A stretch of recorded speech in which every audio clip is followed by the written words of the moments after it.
From the Wetzel's Automotive Traffic Center, take one last look at your traffic and weather for your ride in on this Thursday morning. A couple accidents to report, one at Alpine and I-20, Harmon and Garner's Ferry, I-20 westbound and Monticello with the left lane blocked, and then Lady at Hughrey. Today, going to have some showers throughout the morning with a high of 83. High of 82 tomorrow with some afternoon showers, then high of 70 with some chance for showers as well on Saturday. That's your traffic and weather from the Wetzel's Automotive Traffic Center on the early game.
Oh, 9 o'clock. Welcome in. It is the Extra Point. Tyler Head and Jack Belcher along with you on your Wednesday.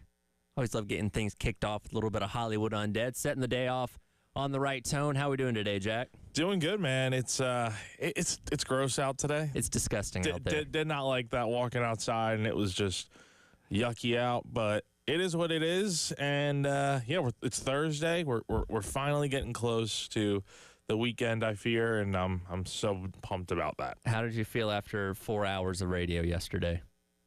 Tired. Yeah. Tired. And then covering softball at like 8:30 last night. Well, at least you didn't have to go. No. I mean, it was a quick game. I mean, it was I think I was done by like 10, and I just went to bed after that. That's what I love about softball, man. Those games are fast.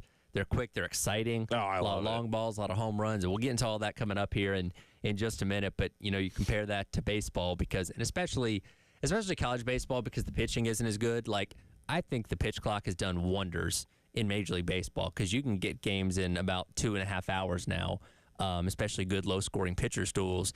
But in college baseball, man, especially if you start walking guys, man, those games can still go 3.5 hours. And South Carolina walks a ton of batters, so it does take a while. But I mean, look, if you have not watched softball yet, much less South Carolina softball, would definitely recommend it if you're a Gamecock fan. I mean, they're fun to watch, and also just the fact that the games are just the stakes feel high, especially around this time of year, just because everything's moving so quickly. Yeah, and for South Carolina last night when it comes to softball, let's go ahead and jump right into that. It was a very successful night on the diamond for the ladies.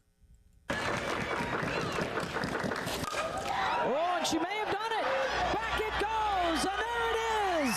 Her second two-run shot in as many innings and a single season record at South Carolina.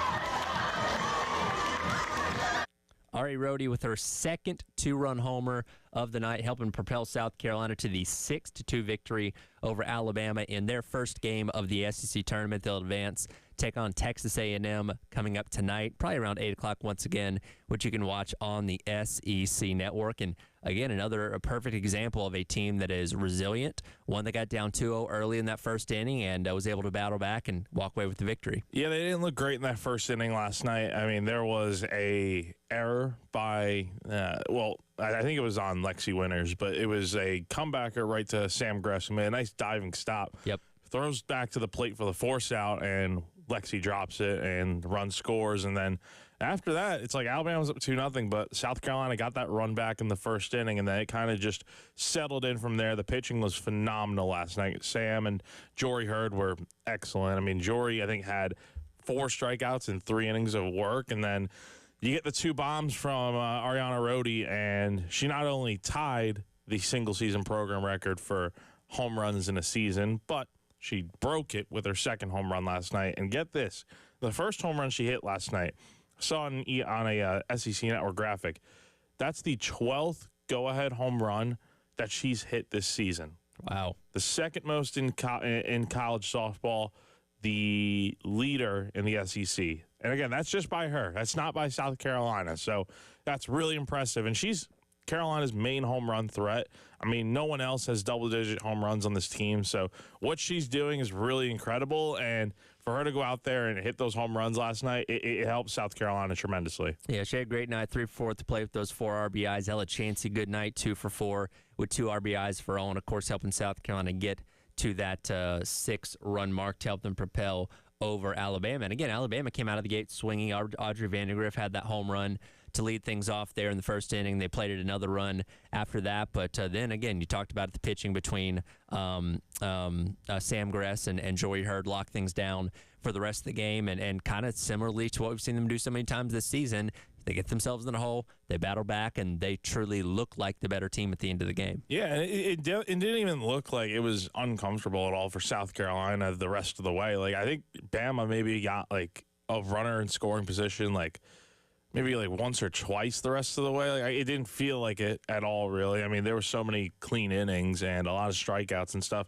The one thing about Bama that kind of kept them in this game early was the fact that Carolina had been scorching the ball all night long, but my goodness, that shortstop Hawkins for Alabama, she kept making crazy plays, and so was Alabama in general on defense. So it maybe could have been a wider gap than it really was, but once Rhodey hit the first home run, it kind of felt like, all right, the pitching's good enough here to seal this thing down with 6 outs to go, and of course they did.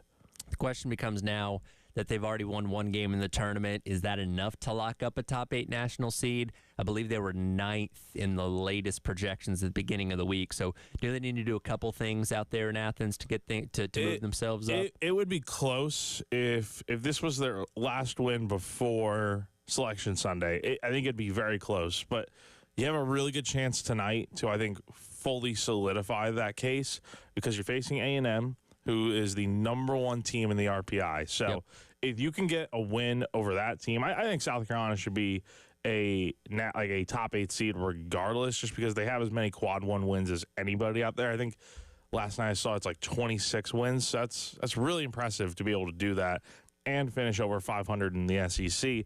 But if you can get a win over A&M tonight and you're advancing to the semifinals in this tournament, which I think is really tough to do, to be honest, considering how competitive things are, I think you're definitely looking at being a top 8 seed. But if you lose tonight, then I think it's a little bit more in question, but I still feel like they should get the nod. And again, that game coming up tonight, probably around 8 o'clock like last night's game was. It'll be the nightcap for the 3rd day of the SEC softball tournament. We'll get to the other side of Diamond Sports coming up in just a second, but it is 9 o'clock. And as always, got to kick things off with our Sandstorm Pick-Me-Up. Time to get hyped. Here's your 9 a.m. Sandstorm. Sponsored by George Sink Injury Lawyers. Just call all nines.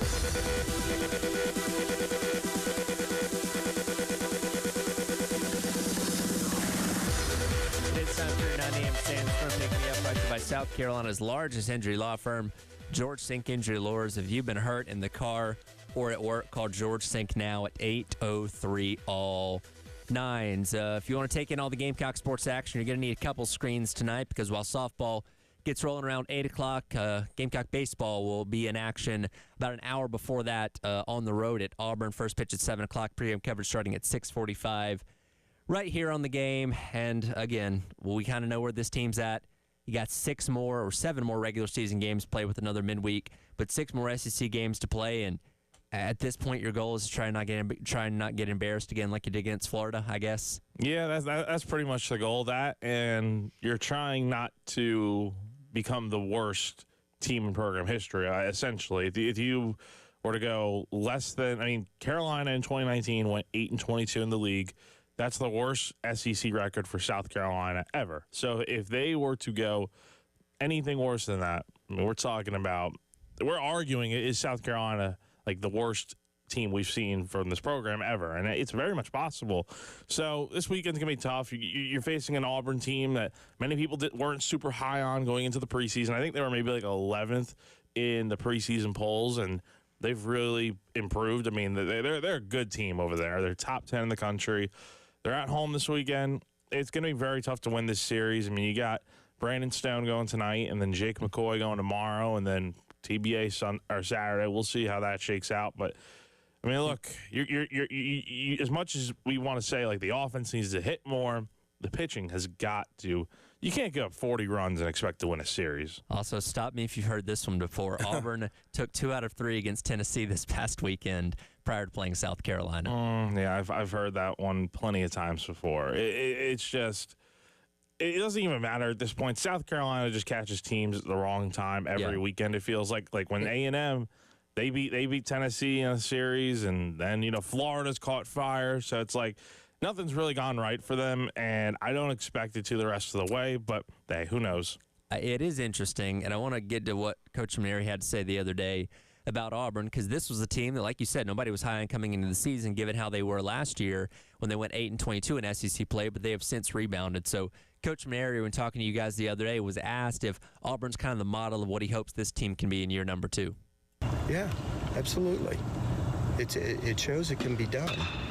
The one thing that has to happen, and I believe that our administration is doing that, is they have to give you the support, because it's an expensive sport to put a team together now. I think you all know that. And listen, it's not like you're the Yankees, or you're just going to go out and buy free agents, and it's still recruiting. Everybody in the league is spending money on players, so it's all relative, and but it shows what Auburn's done this year. It shows that anything is possible.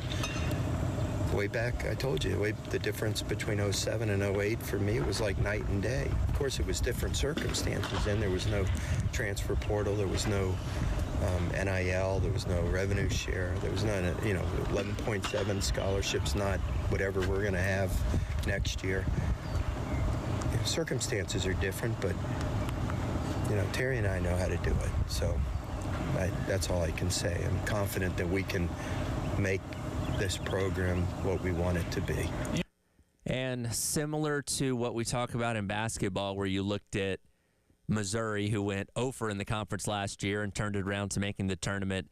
This past year, I think baseball is going to look at Auburn and saying, okay, that's kind of our model of what we want to go after, of going from a team that went 8-22, which South Carolina will be lucky to get to that mark in conference play this year, to being able to, at this point, be 13-11 and well-positioned to make the NCAA tournament once again. That's what it's going to take. And to be honest, I have a story coming out this morning on just how the state of recruiting looks for this team. And I think they've done surprisingly. Look, as much as everyone just loves to hate on Paul Mainieri and stuff, and I've been critical of him, so I'll be the first one to say it. Well, there's been a lot of reasons to be critical. No, there's been plenty of reasons to be critical.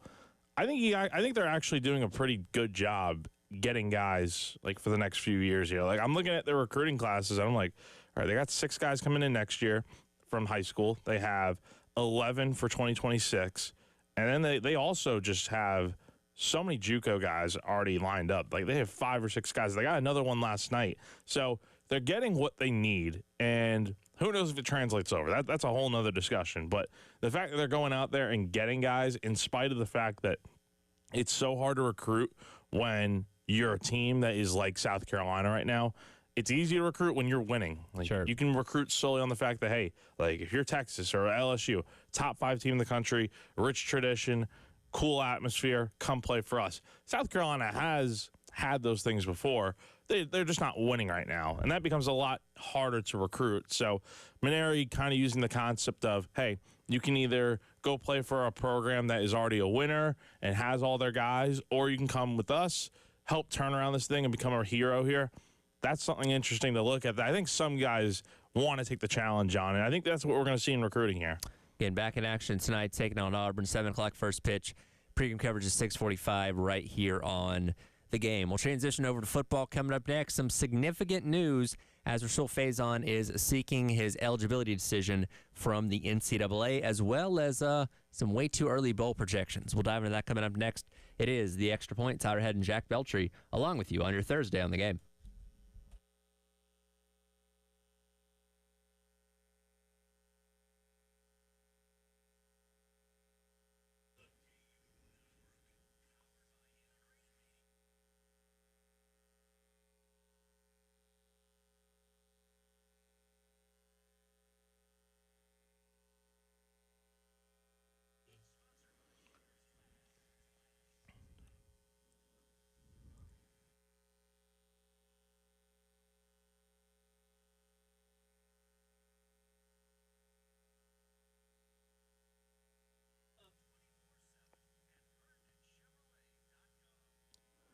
This just in, AAA Heating and Air continues to dominate the Midlands with the best HVAC replacement options around.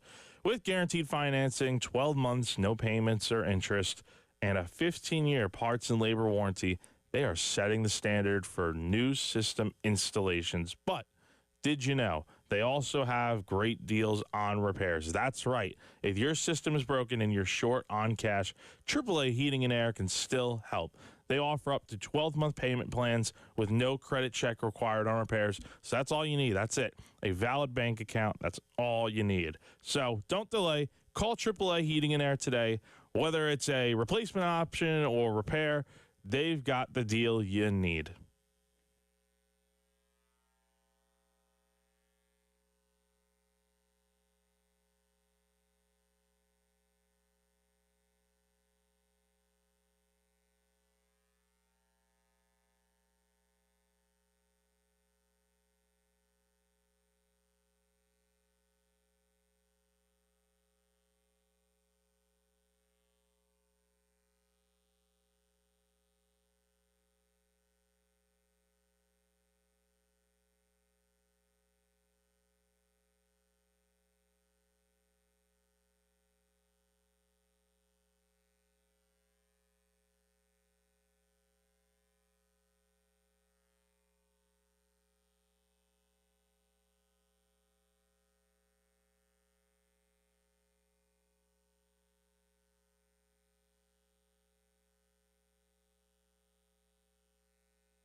We're waiting to see what the NCAC is, but certainly we want to be able to do, everything in our power that Sewell's comfortable doing.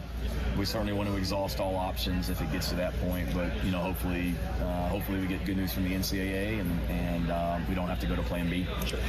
Welcome back in. It is the Extra Point. Tyler Head and Jack Beltry along with you here. That was Coach Beamer just the other day at the Welcome Home event out in Aiken, talking about kind of the news of the week when it comes to South Carolina football and the fact that Rasul Faison had still not received an eligibility decision from the NCAA. Of course, he's been around college football, or been around college since 2019. He's only played in 3 seasons of college football between junior college and 2 years at Utah State. But under the Pavia rule, we figured it wasn't going to be any problem for him to get his eventual eligibility. Unfortunately, we're sitting here in almost mid-May, and that decision has still not come down yet. And Coach Beamer did allude to the other day, hey, if we need to go the legal route, we'll go the legal route. And, last night, Rasul Faison himself announced that he has indeed lawyered up and is going after the NCAA for this eligibility ruling. We had talked about it this week many a times that could this be a possibility? We'd seen it with the case at Rutgers with the defensive back there, and it's a similar situation. And, Shane had been asked about it twice now, and now we know they are. So, South Carolina is going to court. I don't know about you, but I did find the way we found this news out very funny, because Rasul Faison last night hilarious. Just casually tweets, I have hired Darren Heitner.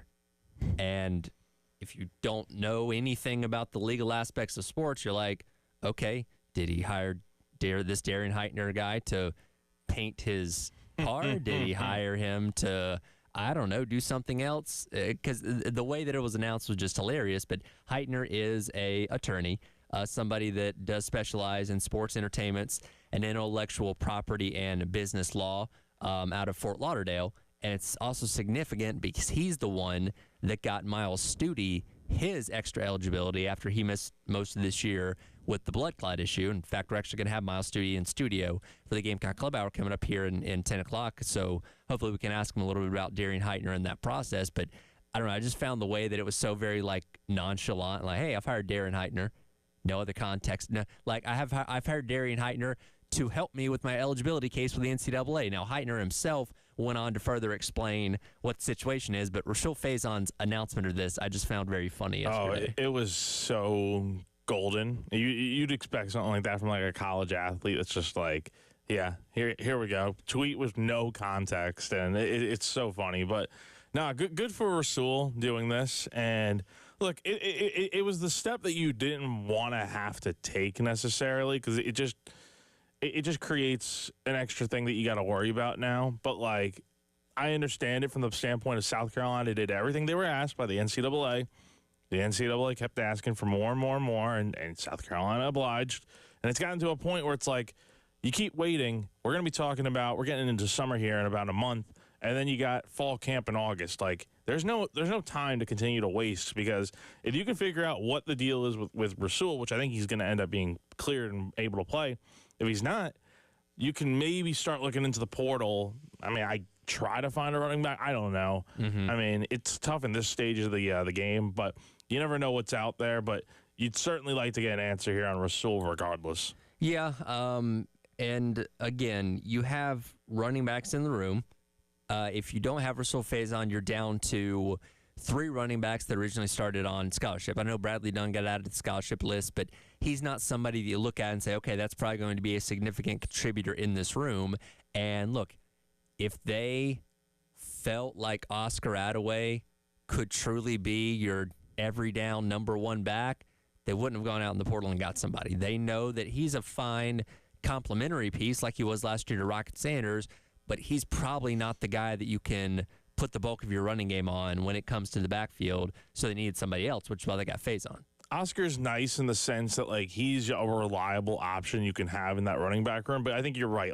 It's not that he can't handle being RB1. I certainly think he can. I mean, look at his time at North Texas. He was certainly that type of player, but it's different in the SEC, and he's a good running back, so there's no doubt about it. But you always want something like a yin and yang sort of thing. You want someone else in that room, like what you had with Rocket last year, to where it's you can have both options, and you can still have the fallback option of Jawarn Howell and Matthew Fuller. Well, that's the thing. As we know there's a lot of excitement about both those guys. Matthew Fuller obviously coming in out of the high school ranks, and he's somebody that I know Wes and Chris talk about a lot, just from his optics of how he looks and how he plays the game and all that kind of stuff, that hopefully with more playing time, you'll kind of see those things come to fruition a little bit more. And Jordan Howell, who generated a lot of buzz when he came in from SC State, had a really good freshman year there, and we didn't expect him to come in and light the world on fire in year number one. He was more of a long-term play. When he got his touches, you could see that potential. Now, he did have a problem holding on to the ball, fumbled in the ball game, and didn't really see the field again after that. So he's still a little bit of a work in progress and still developing, obviously. So you don't want to put too much of the load on him if he's not quite ready yet, which, again, if Faison is not ruled eligible, then, okay, he's suddenly probably your number 2 back. Yeah, I mean, guys are going to have to grow up real quick here. And I like what they have with Fuller and Howell. I mean, we saw bits and pieces of it last year in, like, garbage time of, like, these guys, like, actually looking pretty good. And you mentioned the fumble. It is what it is. Like, I don't look too deep into that. I think he had some good runs before that in the season. And what you hope you can get now is you hope you can get those guys more reps this season, because they definitely need to. But at the same time, you want to have Rasul Faison out there. Like, you did not go out and get an 1,100-yard rusher just for him to not be able to play this year. Like, that would not be ideal by any stretch of the imagination. I'm sure South Carolina had this big plan for Rasul this year, and if they're not able to use him this year, that would really stink. So you hope that they're able to, because he seems like a fun player to watch, and they're definitely going to need him in that running game. Now, again, the NCAA has an atrocious track record when it comes to lawsuits, so I feel pretty confident that Faison's going to get his eligibility. The question becomes when, right? Because, again, the NCAA typically does end up ruling in the favor of the athlete at some point, but as we've seen many other times, to go back to the Tez Walker situation at North Carolina, sometimes it can take a lot longer than you think. So just because he's lawyered up does not guarantee this is going to be done before the season, though fingers crossed that it does get done by then. But I say they're getting ahead of the curve on this, but, like, it's May. I mean, you got about, 2-ish months now? 2.5 months? 3 months? Yeah. Until August? A little less than 4. Oh, sorry. My math is just... Yeah, I know. It's okay. Yeah, you could help me. Thank you for helping me out there. We're 115 days away from kickoff. That's the important number. That's the important number to look at. So there is time to get this thing done. However, you just hope it's soon here, man. I mean, who knows how long this thing's going to take. I wish there was a timetable, but there really is just not. And again, it's important to remember, they've not ruled it anything at all yet. It's not like they have denied him and they're fighting back against the denial. They've not said anything, which, again, he's been on campus for like 5 months now, and we're like, what are you doing, twiddling your thumbs? Like, why is this taking so long? It shouldn't be that much of a process. Now, again, the NCAA has a lot of other legal things going on that maybe this has just gotten pushed to the bottom of the pile. So, again, I feel confident that he's going to get his eligibility granted. I just don't know when that's going to happen because, again, it's taken this long to get to this point, so why wouldn't this process take even longer, right? Yeah, it's not so much if. I think it's just really when at this point. Like, and he's smart for hiring the same lawyer that Studi had. And Studi's case is, I think it's an easier one to look at just because he was hurt and had the injury that ended his season. So it's a lot easier to look at that and be like, okay, I think we can clear him for that. With Faison, I think it should be simple, but with the NCAA, man, you never know. So you hope it goes well for him and that South Carolina is going to have him for week 1. Well, again, Darren Heitner, very familiar with dealing with the NCAA, so hopefully it's a seamless process, and within due time, we're talking about truly knowing what this running back room looks like instead of having to hope and speculate for the next 4 months. Yeah, I mean, who knows? Well, we'll see what the NCAA does, but hopefully they're approving him because I think it's the right thing to do. Do you like bowl projections? I do. Do you like looking at them in the offseason? Oh, my goodness. Let's do it. We got some starting to trickle out, and one interesting one that I don't know how to feel about for South Carolina, if it's good, bad, or somewhere in the middle. We'll get into that coming up next. It is the Extra Point. Tyler Head and Jack Felcher along with you on your Wednesday. It's Thursday on the game.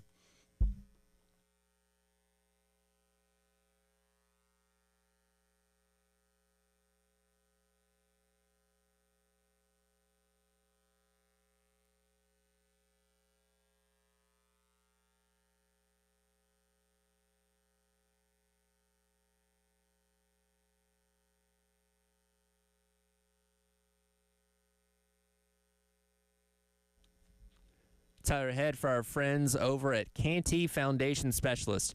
If you're listening to us in the Midlands right now and you look outside, it's probably raining where you're at. And if it is raining, you know what that means. You got to check that crawl space, because rain can create standing water underneath your home, which can create all sorts of complications for you and your family. It can invite things like mold, mildew, termites can get into your home. It can also affect the air that you breathe, because about half the air that comes through your home comes through that crawl space. You don't want to be breathing in nasty, moldy air. That is bad for the health of you and your family. That's our friends at Canty Foundation Specialist to come in.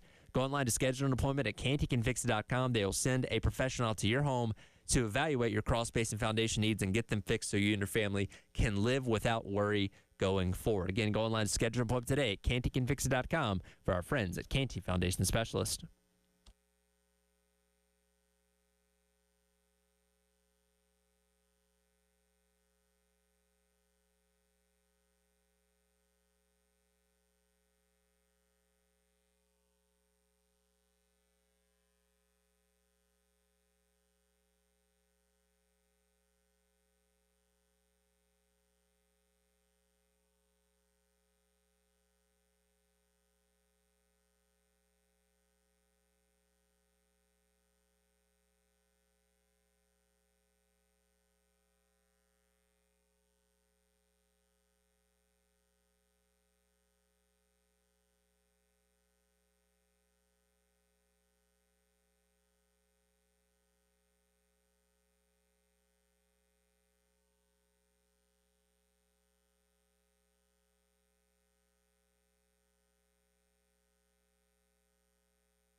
Welcome back in.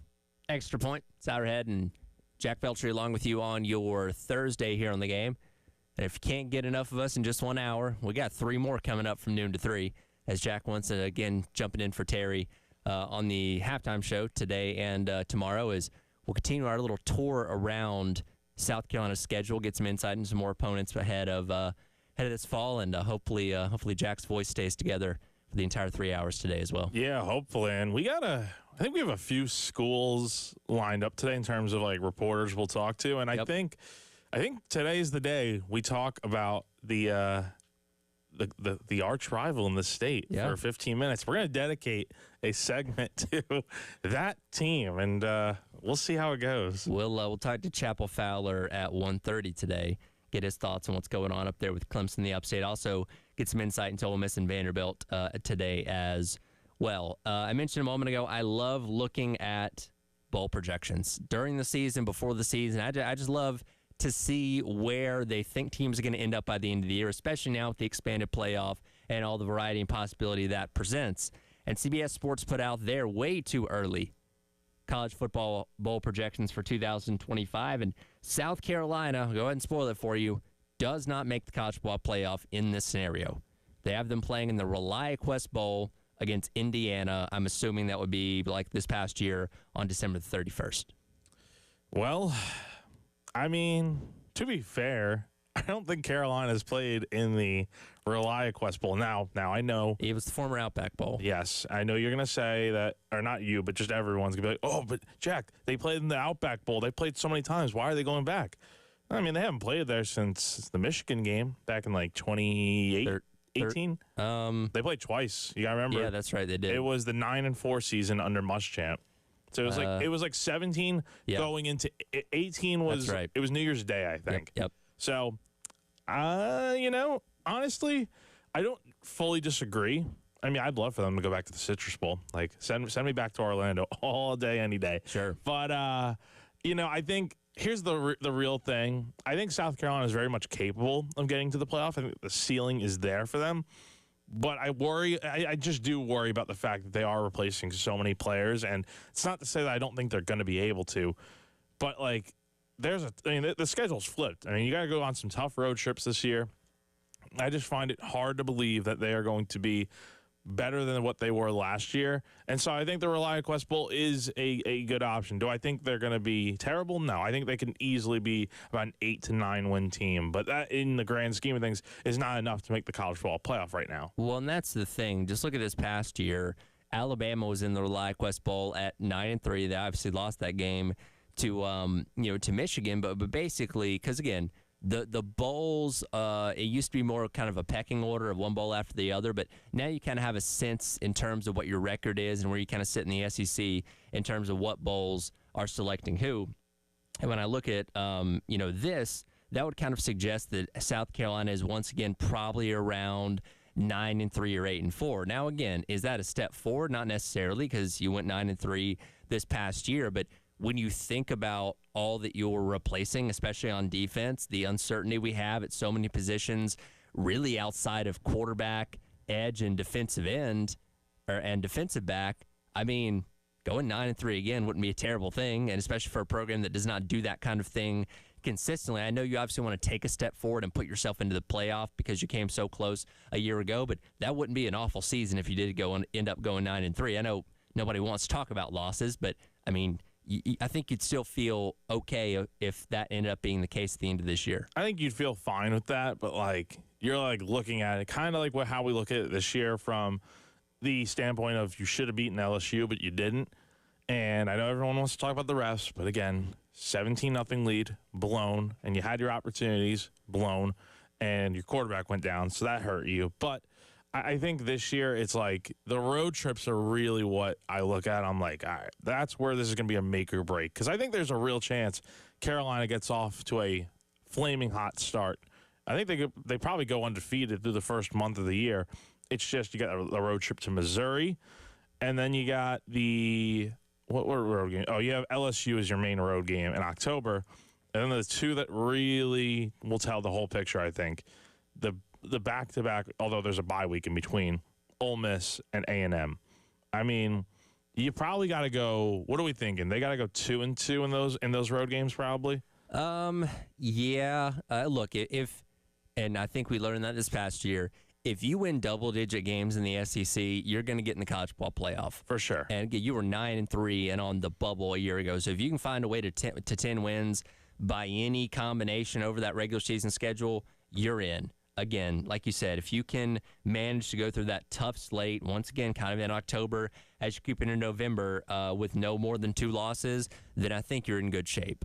Here's the tricky thing, though, and this is kind of why we're doing these opponent previews yesterday and through the next couple of days, is so much can change about teams one year to the next. Who saw Vanderbilt doing what they did last year? Absolutely nobody. And, of course, when South Carolina – well, going into last year, we, like everybody, you marked it as a win, right? Say if Vanderbilt, even in Nashville, that's a win, no problem. But when you look at them upsetting Alabama, saying, oh, well, this game's going to be tougher than you thought. And now, obviously, South Carolina won that game, but there's a very realistic chance that Kentucky, right, who's going to be coming here, in September of this year, they could be way better. Now, again, I don't think they're going to be way better, but strange things have happened where maybe somebody that we don't know about that's coming in via the transfer portal goes out there and shocks the world, right? No, absolutely. I mean, you just never know what can happen. Heck, Virginia Tech, we never know what can happen, man.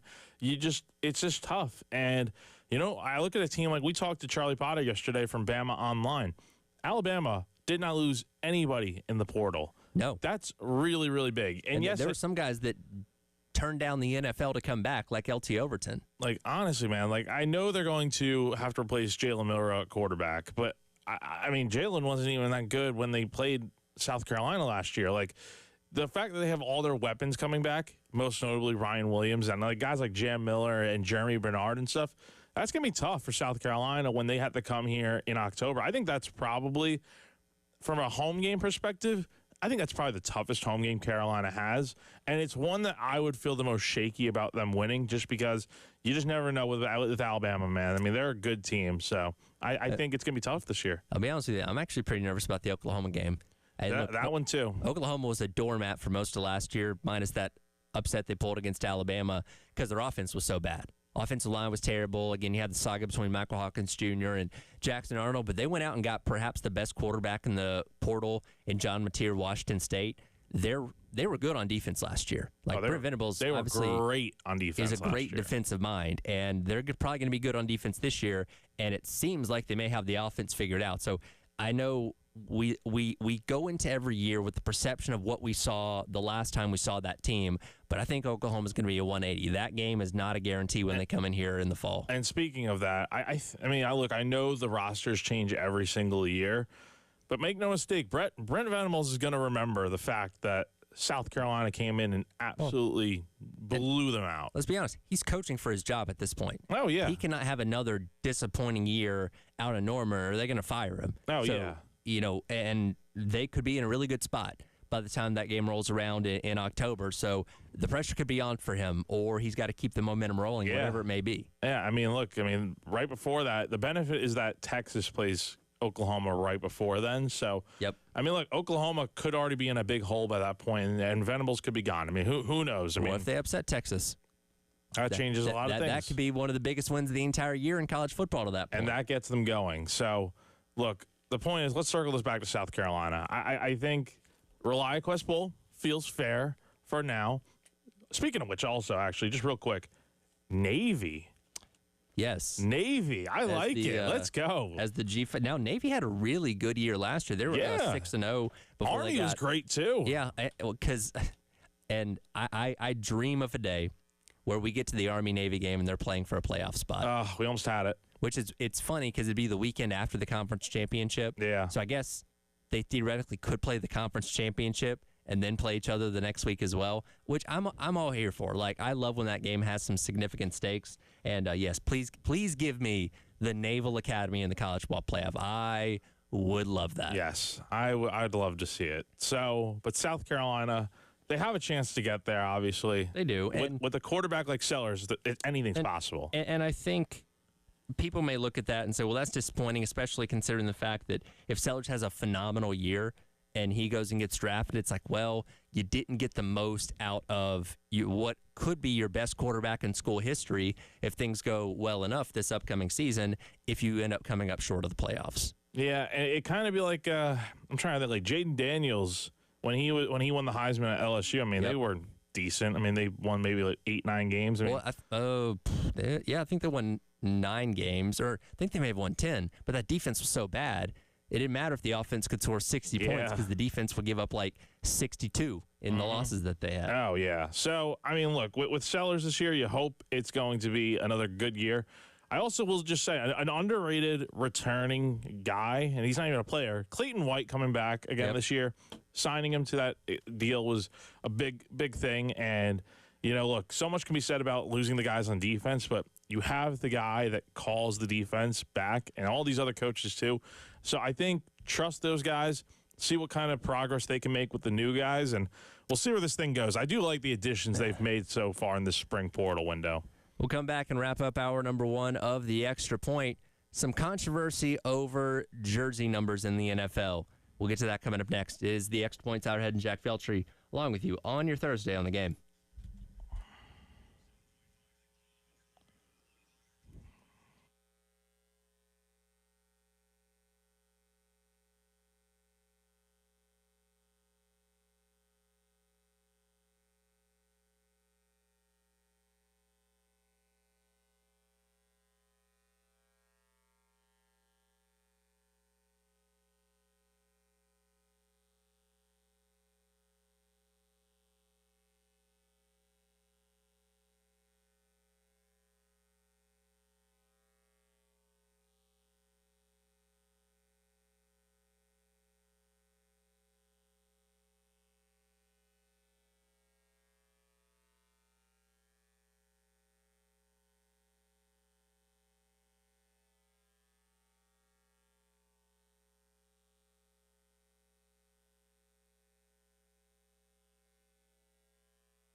Welcome back, and it is the Extra Point. It's our head and Jack Veltri wrapping up the hour here on your Thursday. Again, Miles Studi from Gamecock Men's Basketball set joined myself and Wes coming up at the top of the hour for the Gamecock Club Hour, presented by Krantz Cooling Heating. Of course, he recently got his eligibility approved by the NCAA, thanks to Darren Heitner, who's going to be helping out Rasul Faison. We'll get some insight into that and how that process went down certainly from Miles Studi. Are you familiar with the drama going on around jersey numbers in the NFL for rookies since the draft? Well, I know there has been some drama, like with I'm trying to think of who it was that I saw with the Giants, right? It was like Abdul Carter. Yeah, Abdul Carter asked for Lawrence Taylor's number, which he was denied, and then asked for Phil Simms' number, which he was also denied. The man's having trouble finding a jersey number. I wouldn't, and I stated my case the other day. I'm very much against rookies asking for retired numbers. I just think, like, bro, you got to go earn it. If you want to have that conversation in 4 or 5 years as an All-Pro and Super Bowl champion, sure. But as a rookie, man, you got to prove yourself first. Yeah, I mean, you totally have to. I mean, that is comical asking for, like, hey, if you don't ask, like, you'll never know, right? Like, Sure. The worst he says is no. So I don't blame him, but if you're like the son of that player, like if Peyton Manning's son went to become the quarterback of the Colts, right?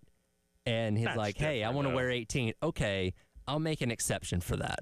That's different, though. That's different. Now, the one jersey number I did see yesterday that I am intrigued by, Shedeur Sanders wearing number 12 for the Cleveland Browns, because he and Tom Brady are relatively close. Yes. And Brady was talking to him and telling him not to let it get to him that he was picked in the 5th round and all that, and using it as motivation. And I like the fact that Shedeur is going to be wearing 12. So I guess SS12. Yeah. I'm trying to think of a that's fine. And look, 12's not a significant number in Cleveland, so that's all fair game. I wanted to get to this though, because yesterday the Falcons announced what numbers their rookies would be wearing this year, and the one that's got people very stirred up is Jalen Walker wearing number 11. Now, nobody has worn number 11 for the Falcons since Julio Jones left a couple seasons ago. But it's important to remember this is not a retired number. This number is absolutely fair game. The Falcons only have a handful of retired numbers. 11 is not one of them. And a lot of people, how dare they give away Julio's number?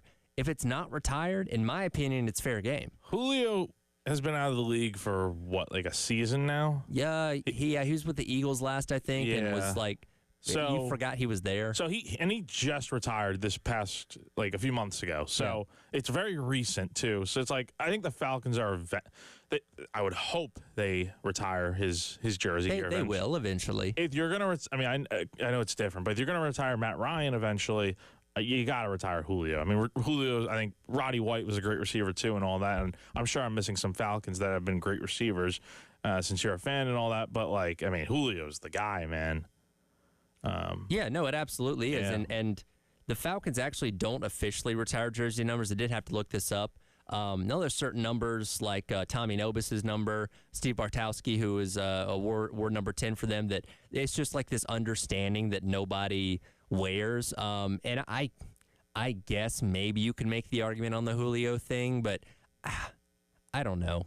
Because for a while, nobody wore number 7 after Mike Vick. Now, again, Vick left the Falcons under less than ideal circumstances with his arrest for the dogfighting and stuff like that, but eventually they started giving away number 7. I mean, Younghoe Koo wears it now. Yeah. You know what I mean? So, like, it doesn't bother me until you put an official distinction on something by saying nobody should wear this number anymore, then I'm fine with it being fair game. I kind of think of it like from like another sports perspective, like with the Yankees, like for the longest time, I didn't think anyone would be wearing number 13, which is Alex Rodriguez's number, but Joey Gallo wore it. He stunk. And then, Jazz Chisholm wears it now. So it's like, it's kind of the same thing. Like A-Rod's an all-time Yankee, even though he did roids and all that, a Yankee legend in a lot of ways.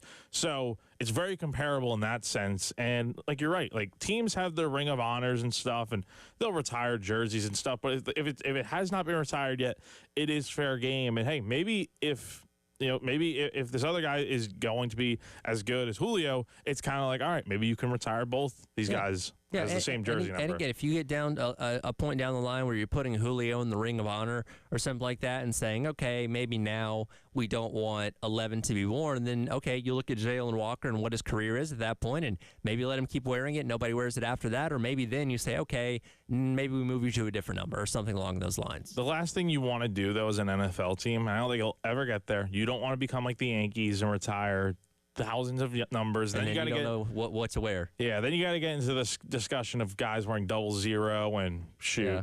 Are we ever going to have a triple number? I hope not. That's not aesthetically pleasing to me. No, please now. That'll do it for the Extra Point, Jack. I'll see you here in about 2 more hours for the halftime show. Oh, boy. Let's do it. Coming up next, it is the Gamecock Club Hour presented by Krantz Cooling and Heating with Miles Studi of Gamecock men's basketball here on the game.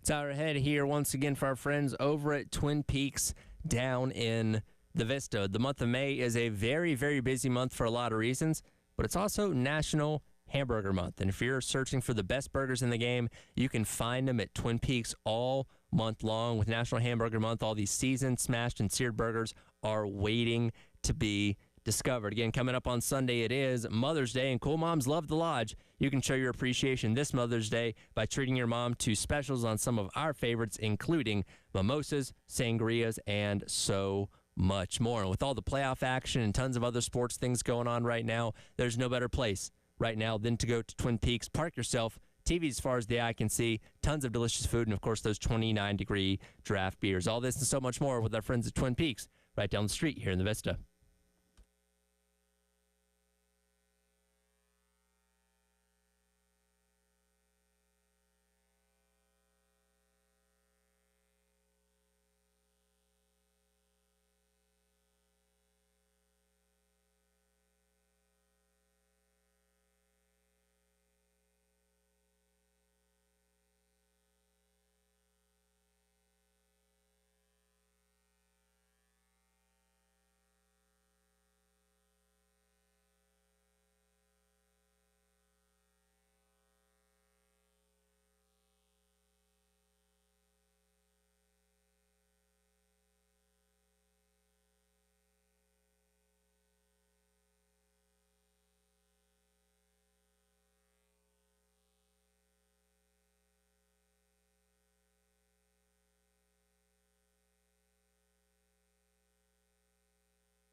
It's 10 o'clock. Welcome back in. It is the Gamecock Club Hour presented by Krantz Cooling and Heating. Tyler Head and Wes Mitchell along with you. We'll get Miles Stewart in here coming up in just a couple minutes, talk some Gamecock men's basketball. And, one of the few guys that's going to be returning for Coach Paris's team coming up next year, as it'll be him, Cam Scott, and Jordan Butler. And, of course, unfortunately, we're not going to be able to talk about a lot of action on the court for Miles Stewart this past year, because he missed most of the season with that issue with his blood clot. Was fortunately able to get his eligibility granted by the NCAA a couple of days ago, so we're going to get him back here for another season. And again, that story of eligibility gets even more interesting because we have a football player, Rasul Faison, that's kind of seeking the same route when it comes to the hired attorney that's going to be helping him out in that regard. So we'll dive into all that and more once we get Miles Stewart in here and get his thoughts on where this basketball team is.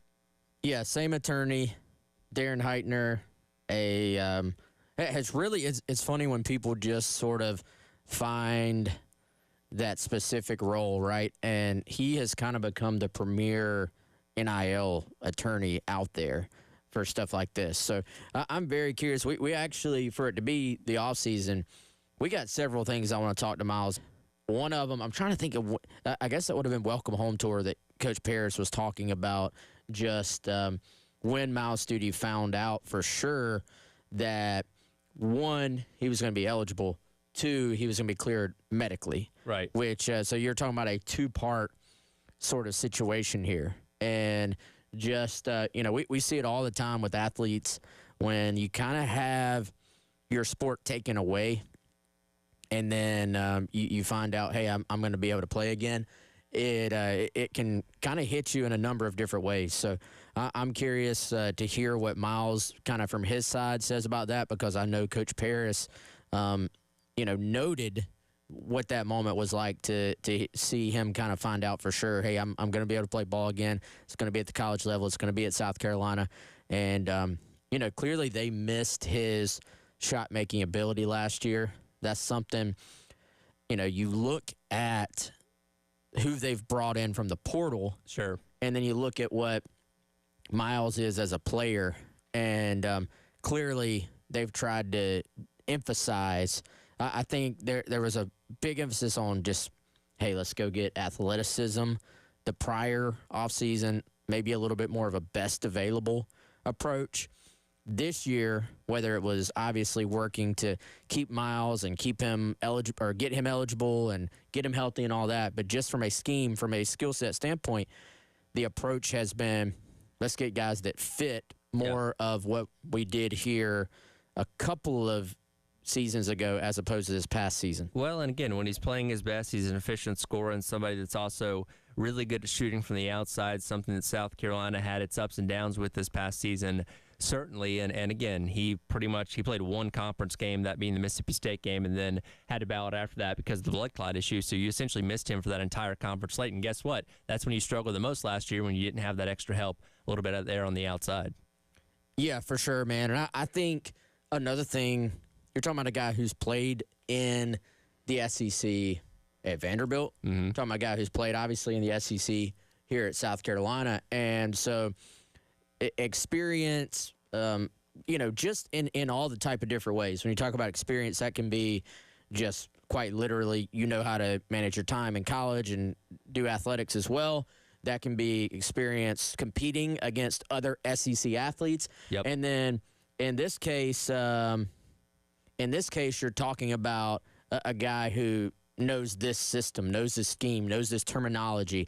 And so, I think as a guy who you already, much like with Michi, obviously different story there, but much like with him, you know exactly what you're getting, adding Miles Stewart back to this team. And obviously you just didn't have that last year because of the injury. Yeah, absolutely. And again, Miles Stewart's been around this game for a very long time, going back to his time at Vanderbilt. His freshman year was 2020 and 2021, obviously a couple seasons there, being a consistent scorer for them, and then was a welcome addition when he came into South Carolina now 2 seasons ago. And again, we've only gotten really 1.5 seasons out of him here at South Carolina, but what you've seen has been really pretty good, when he's been on. And again, having that presence to be able to score from the outside from three is something that's always going to be a welcome addition. It's good to have him back. And the unfortunate thing when you talk about blood clots and medical issues and stuff like that is you hope that those things are,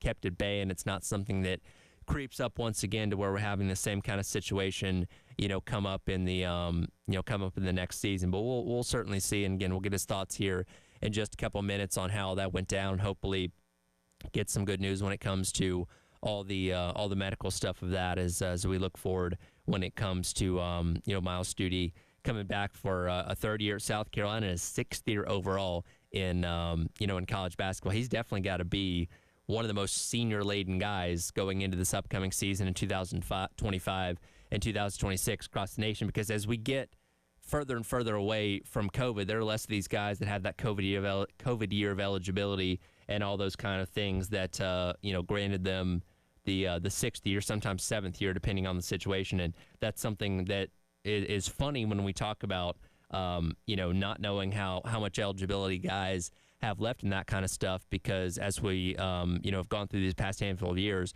there's been so many extra years of eligibility you don't really account for that guys still have. But I would imagine he's going to be kind of in that last wave of guys that would still have that extra year of eligibility in terms of having just kind of been around the college game for as long as he has. And as we're getting Miles Stute in here, getting the headphones on him, and we'll start that conversation here coming up in just a second. But again, a lot to dive into in terms of what's going on with this men's basketball program as they certainly look to have a rebound in year number 4 under Lamont Paris after last year was obviously a bit of a significant step back compared to making the NCAA tournament a season 4. Got him in studio. Miles, thanks for coming in and hanging out with us. How we doing today? Yes, sir. Doing great. No, thank you for having me. Super excited to be here and just ready to roll for sure. Yeah, Miles, we got a lot to get to, man. Coach Paris was talking, I think it was earlier this week, just about that moment where you found out this is kind of a two-part thing, like eligibility, am I going to be able to come back NCAA-wise, the kind of health scares as well. For sure. What was that like, just to kind of have that moment where you found out, all right, everything's going to be all right, I got another year, I'm going to be able to play. What was kind of going through your mind then? It was a lot, for sure. Like, just over the last couple of months was, a lot of trials and tribulations and whatnot. But like you said, it was more of a two-part thing. So initially, I got the waiver from the NCAA to get me cleared for next season. And then I believe last week I got the full medical clearance that my, the clear to play and 100% return to activity clearance. So just to have both of those is just a complete relief, honestly, is probably the best way to put it, with that group of guys, because we did have a special group of guys this past year. So it was, just really disheartening that I wasn't able to be out there with those guys. But again, like you said, deep vein thrombosis and a blood clot is a really, really serious, medical issue. So to kind of get that diagnosis and be told that that's what's going on with my body, I was a little scared at first, for sure, reasonably so. But I hats off to our incredible medical staff. They work with me throughout the rehab and the whole process, and just reassure me every day that everything was going to be okay and that we were going to get through it together. So I can't thank them enough for all the work that they gave and put into me this past couple months. And just very, very, very thankful for the position that I'm in now. And what was the process discovering that? Was it something you were feeling, something they came across? Like, how did that exactly go down? So in the Mississippi State game, and really like a couple of days before the game as well, my calf was kind of swelling up. Like there was a certain pressure in the calf that I just didn't really feel normal at all. And then I played the game and I couldn't really move how I wanted to on it, and I knew that something was wrong and that something was going on in there. So I asked the medical staff if they could take a look at it, especially our trainer Mark. He suggested that we get an ultrasound on it just to rule some things out, make sure that everything was okay. And then once we got that ultrasound, they saw the clot in there, and broke it down to me. Following that ultrasound and the following steps that we would need to take in order to just make sure that I was okay. Man, that's like you said, got to be kind of just a scary moment, a scary process there, but it does have to at least give you, and you talked about it there a second, but can you maybe elaborate just what it means to know that the people around you were cognizant of, okay, we need to dive a little bit deeper in this, and they knew what to do basically to where it didn't become something that was even worse, man? Yeah, like you said, immediately, Mark, our trainer, jumped on it when I told him the symptoms that I was having and the kind of the stuff that I was experiencing with it.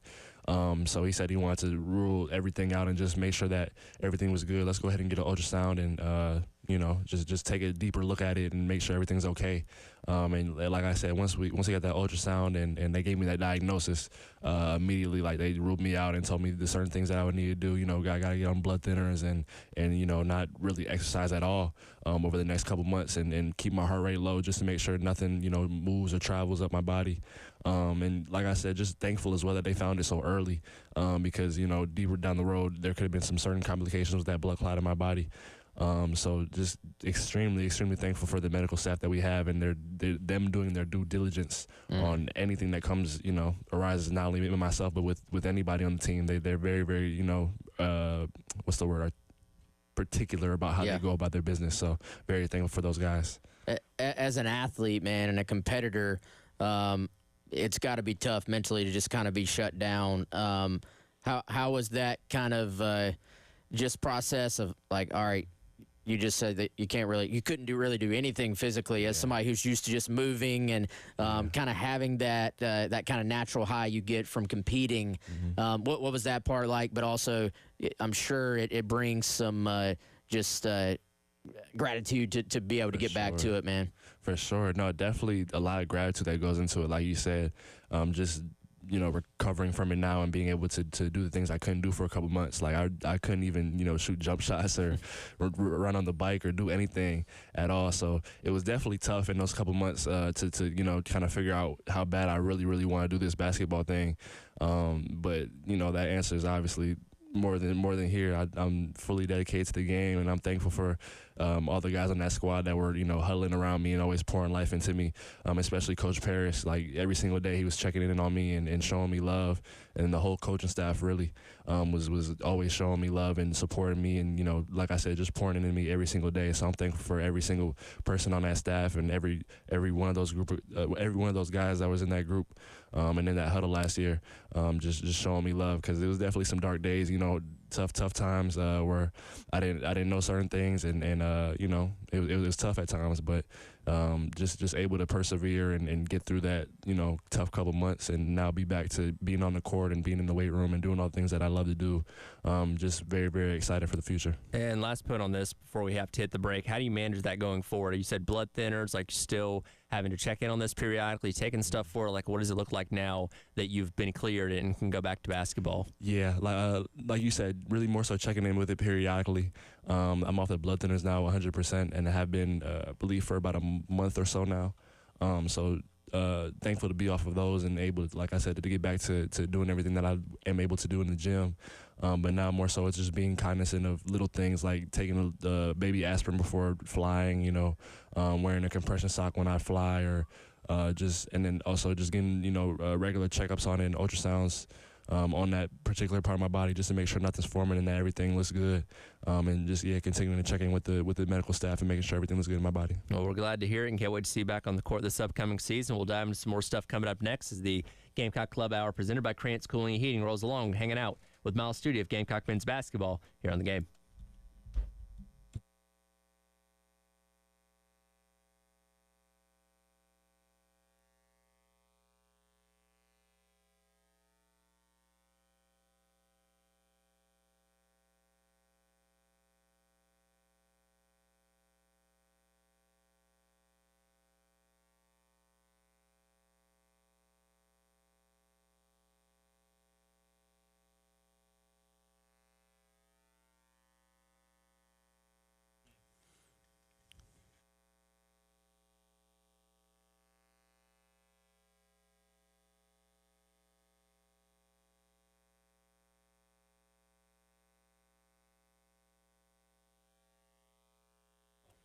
All right, guys, I want to tell you about our friends over at Classic Roofing. As you know, taking great care of your roof, it can be challenging, but you do not have to do it alone.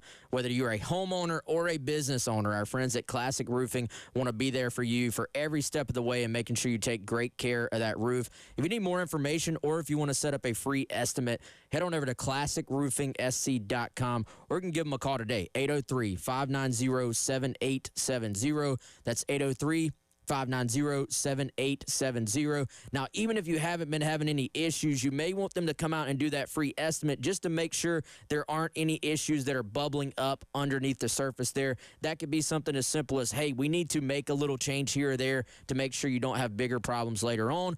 Or they're just going to give you an idea of how much life you have left on that roof so you can be prepared for later. Again, that is our friends at Classic Roofing. Get more information or set up that estimate at classicroofingsc.com.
Welcome back in. It is the Gamecock Club Hour presented by Krantz Cooling and Heating.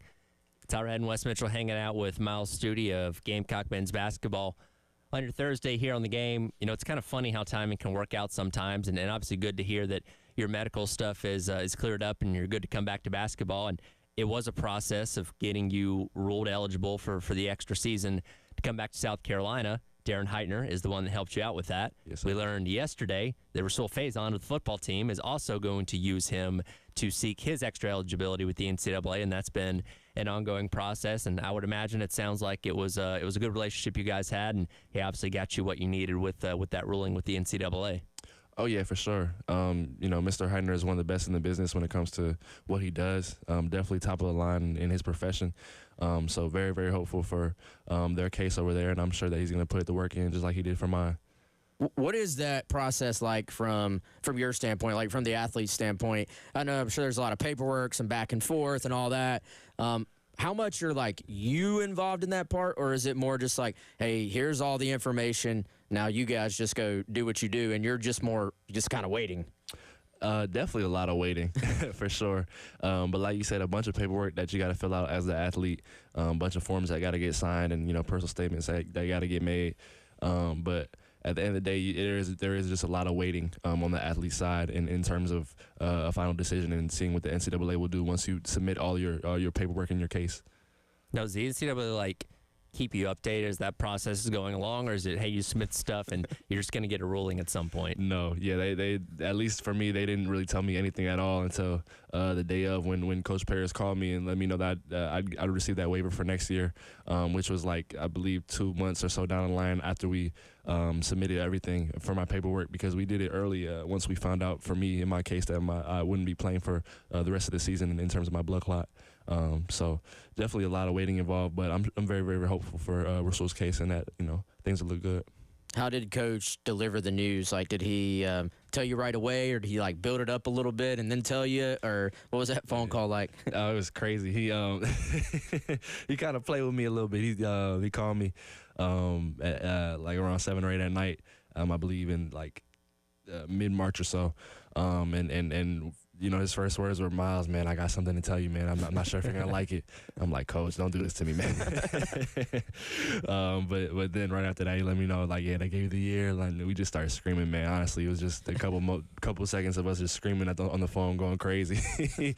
I'll definitely never forget that phone call, man. One of the best phone calls of my life, for sure. Now, does Coach like to mess around a lot to where something like that was believable that he may be pulling your leg a little bit, or is it he's serious more often than not, where you're like, oh no, is this gonna be bad?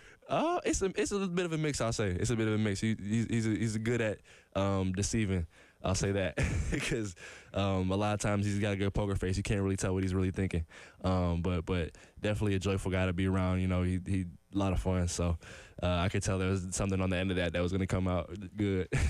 I like having the basketball players in here, because Coach Paris, he is such an interesting guy, man, but I feel like we don't always get to see all the aspects of his personality that you guys do, and I see you smiling about it right now. What is it like? Obviously, you've enjoyed your time, or you wouldn't be back. You'd be like, I'm going to go find somewhere else to play. So what is it like, just the day-to-day of playing for Coach Paris, on and off the court? Man, it's a joy, honestly. That's probably the best way I can describe it, is just pure joy, because he really does believe in every single player that he brings to South Carolina to the fullest extent. He speaks about it every single day, every single practice, how much he believes in us and how much he just pours into us to allow us to be the players that we are on the floor, on and off the floor, as young men as well. But it's just really, really he's a really fun guy to be around.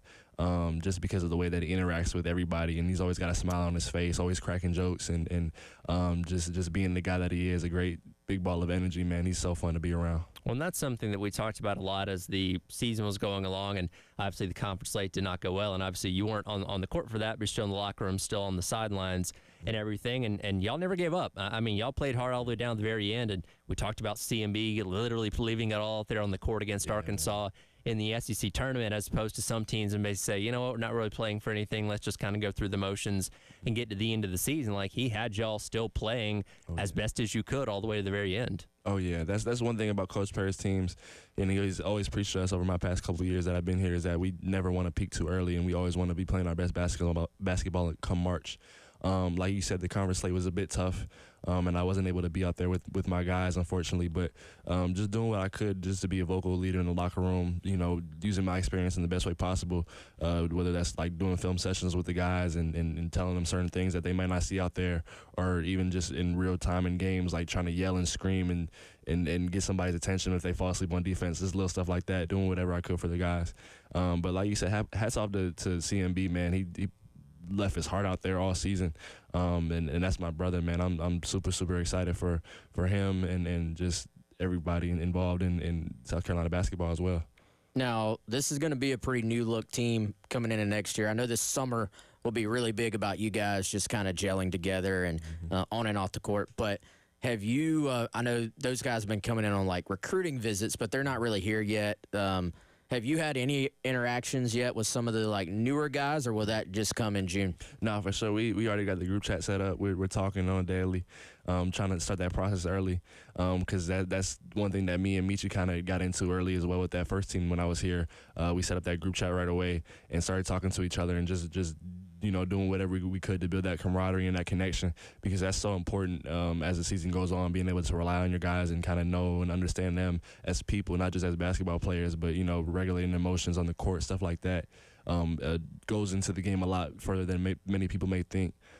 So, just trying to, like I said, build that daily conversation and build that connection as soon as we could, and get that locked in. But definitely excited to see the new faces on campus and meet some of them in person and get in the gym with them and get some reps up with them, get some good work with them for sure. Well, it sounds like you and Michi were already friends. What's it like having him back in the fold again? Man, I'm so excited. I was mad at him at first when he left a little bit, but now that he's back, man, it's just pure joy, man. I can't wait to play my last final season in college basketball with him and go out the right way. What does Michi Johnson? I mean, we saw it, but in your eyes, what does he just bring to not just the on court, but like to the program? It seems like always high energy guy. He's also willing to take the last second shot at the end as well. Yeah. There were games I feel like where I was just like, well, this is a Michi go-off game. Like, he'd just get hot, and it's like, all right, let's get the ball to Michi. What did you see from him just on a day-to-day being on a team with him? Man, like you say, he's a killer on the court, and he's a leader as well. He's a guy that you can rely on and is always just in control of his emotions and of what he can do on the court, and knows his abilities always sky high on the court as well. Like you said, just a high energy guy as well, somebody that's always pushing each other, pushing the guys around him to be better and trying to get the most out of them. And especially on like a day-to-day practice kind of guy, like he's somebody that's competing every single rep, every single whatever it is. He wants to be first, in sprints and stuff like that. And in the weight room, we're pushing each other and yelling and stuff like that. He's always just been a great joy to be around, even, outside of South Carolina. Like you said, that's one of my buddies. So just being around him is always something I'm thankful for and always something I look forward to. Have you ribbed him any for leaving and coming back to two different schools? I had to a little bit, for sure. You heard my mouth a little bit for that, but just really, really ecstatic to have him back, and I'm super excited. How excited do you think Coach Paris is to have his guy Michi back too? No question. I know Coach Paris. He told me he's super excited just to have Michi back and to have somebody like that can produce at a high level and do what he does. And like I said, just be a leader for us on the court and somebody that we can really rely on. We'll continue on with Miles Studios. The Gamecock Club Hour presented by Krantz Cooling and Heating rolls along here on your Thursday on The Game.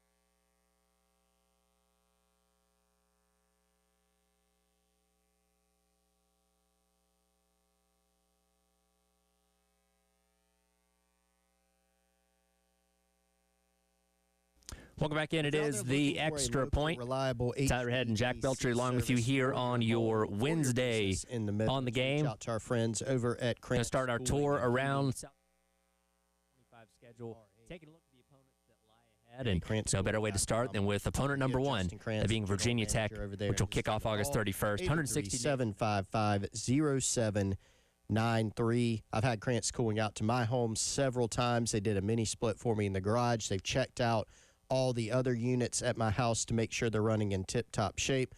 Love my experience so much that when my mom moved to Irmo, I got them to go out to her home too. They put in 2 mini splits for her. They handle all her HVAC needs as well.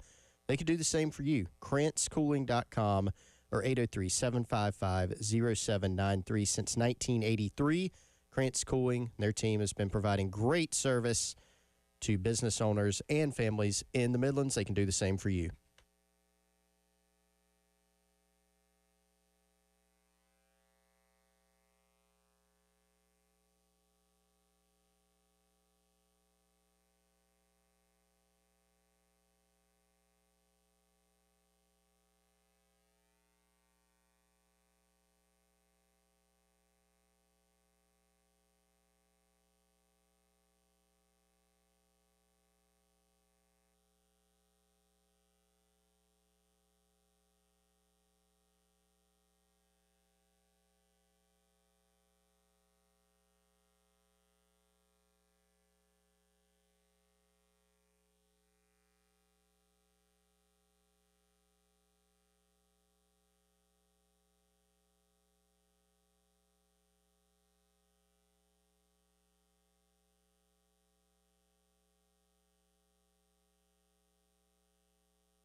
Welcome back in. Gamecock Club Hour presented by Krantz Cooling and Heating. A couple more minutes here hanging out with Miles Studi of Gamecock men's basketball. Talking about some things off the court now. Obviously, Miles, we're in the midst of the NBA playoffs. I'm not sure who your favorite team is, but how you been enjoying the playoffs so far? Definitely been enjoying the playoffs. I was born in Minneapolis, Minnesota, so I'll go ahead and claim the Timberwolves just because they're doing well. But okay, there you go. But definitely been enjoying some good basketball. It's been some great series going on for sure. It's been crazy. Last night was the first time that a higher seed had won in the second round so far. The lower seeds were 6-0 up to that point, including the Knicks with that crazy comeback once again last night. Yeah, no, that was an insane comeback. Seeing the Celtics kind of give that lead away. Definitely didn't expect that, going into the fourth quarter. And then, like you said, with the Thunder and Nuggets, that was a really, really good game. Well, the Thunder left no doubt about that one. Yeah, up to a certain point, right. Miles, do you watch a lot of ball? Like some guys are just all about it. Some guys are like, when I'm off the court, I want to kind of do other things. Do you watch a lot of ball or not really?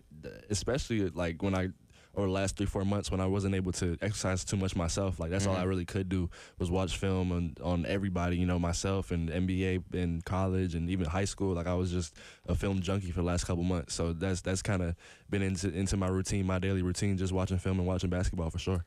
You've obviously been around this conference for a long time, going back to your time at Vanderbilt. Yeah. This was obviously the best year in conference history, and you had Florida win the national championship and Auburn making the Final Four as well. I know you weren't on the court, but for the one game against Mississippi State. But when you look at the play in the league, what was different about it this year that made it such a good year for the league? Man, it was just so competitive this year. Like, that's really the best way I could put it. It was extremely, extremely competitive. Like, there weren't a whole bunch of blowouts this year. It felt like a lot of games were really, really close and down to the wire across the board, and just a lot of high-level basketball. A lot of players that were producing at a high level. A lot of teams that were shooting at efficient rates and competing on defense. Like, top to the bottom, this was definitely, no question, the best year I've seen in SEC basketball. Now, I know you've done a little film prep on some of the guys coming in. What has just stood out in general from what you've learned so far about what your new teammates are going to bring in here, man? We got a lot of players. We got a lot of guys that can do a lot of things that are going to surprise people. For sure, I think this is a group that can really shoot the ball at a high rate. I think that we're going to have a lot of games where we surprise people with how many threes we hit at certain rates. And just a lot of competitors on this group as well. A lot of guys that aren't gonna quit or give up. Like, I think that kind of speaks to the character of this group already. Like, we're kind of an older group, so to say, but just guys that are gonna go out there and compete and just do whatever they can to get the win. That's what it's gonna come down to, I think. All right. Speaking of shot making, I'm always curious. Mm-hmm. If you're in a gym, you're just getting some shots up, yeah, and you're shooting 3-pointers, but from the same spot. Mm-hmm. First of all, what spot are you picking? If I said you have to make as many, this is a prize, this is a competition. You got to make as many in the row or highest percentage as possible. Yeah. What spot are you picking? I love that corner, man. Okay. I definitely love that corner. So I'll probably pick like left corner, I'll say. Okay, so you're picking the corner. On your best day, mm-hmm. out of 100, how many are going in?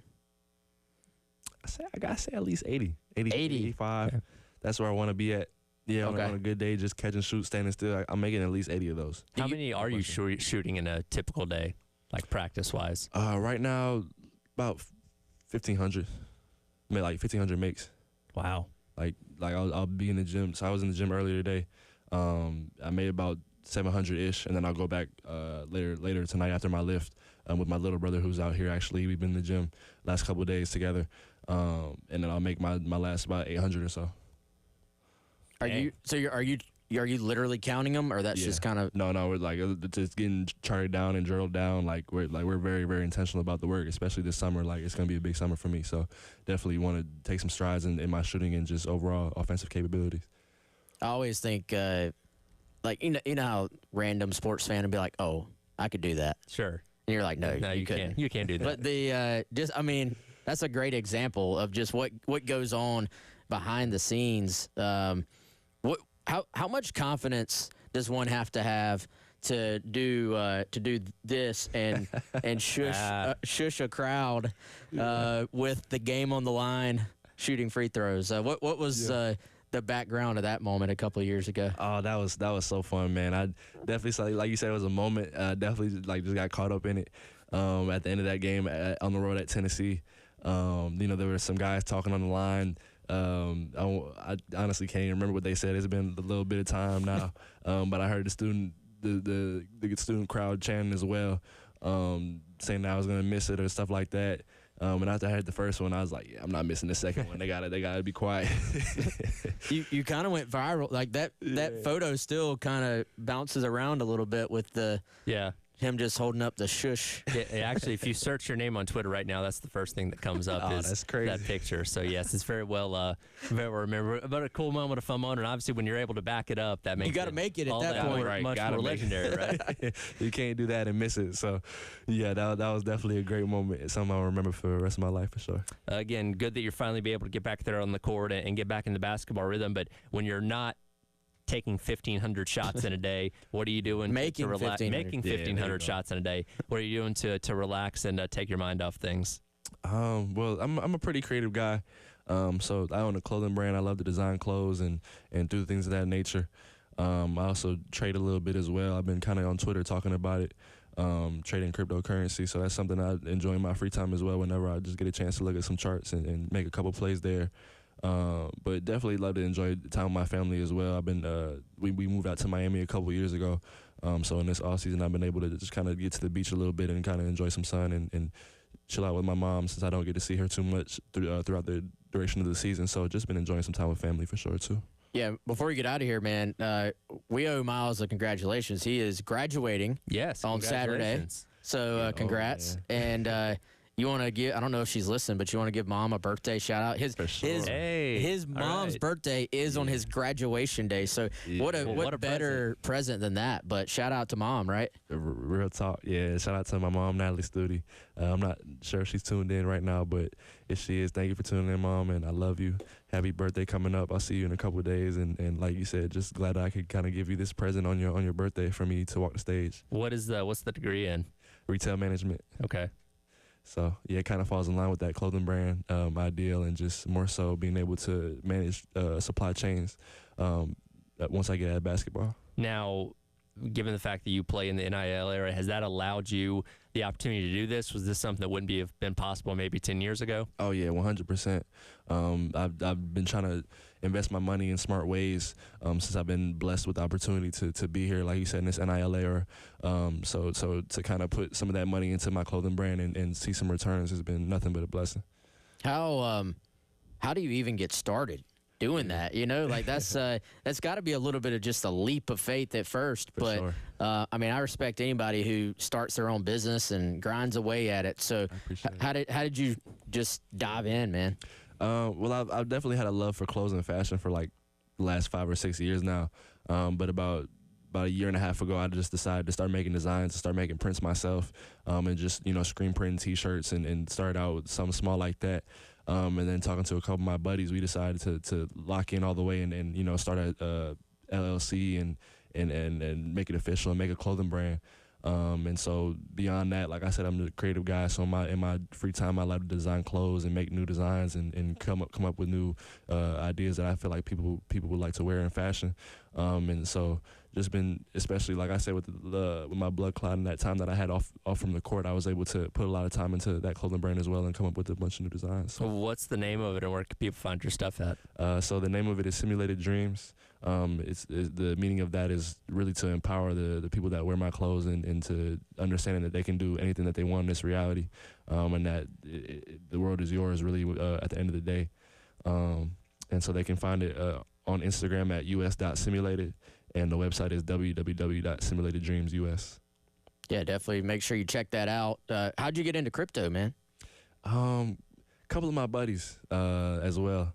They're into the cryptocurrency scene, and my family as well has just kind of talked about Bitcoin over the past couple of years. So I decided to get into myself and give it a try, and started investing there. With the NIL money that I've been blessed to get, and just trying to figure that out as well. Another way to just kind of see returns on the money that I've been blessed to get. Well, it sounds like whenever basketball is done for you, you've got a lot of different avenues that will keep you going along the way. Yes, sir. Most definitely. try to be a well-versed guy off the court. So just thankful for it. Miles, this has been fun, man. We appreciate you coming in, and we wish you luck on and off the court. Happy for you that you got both sides of that good news. Yeah. How what is it going to mean to just run out there again in that garnet and black jersey? Man, it's going to mean the world to me. Absolutely the world to me. I put on my Instagram story a couple weeks ago that first CLA Roar back is going to make me, come into tears, honestly. But definitely just can't even put into words how much it means to me to be back in the garnet and black for one more season.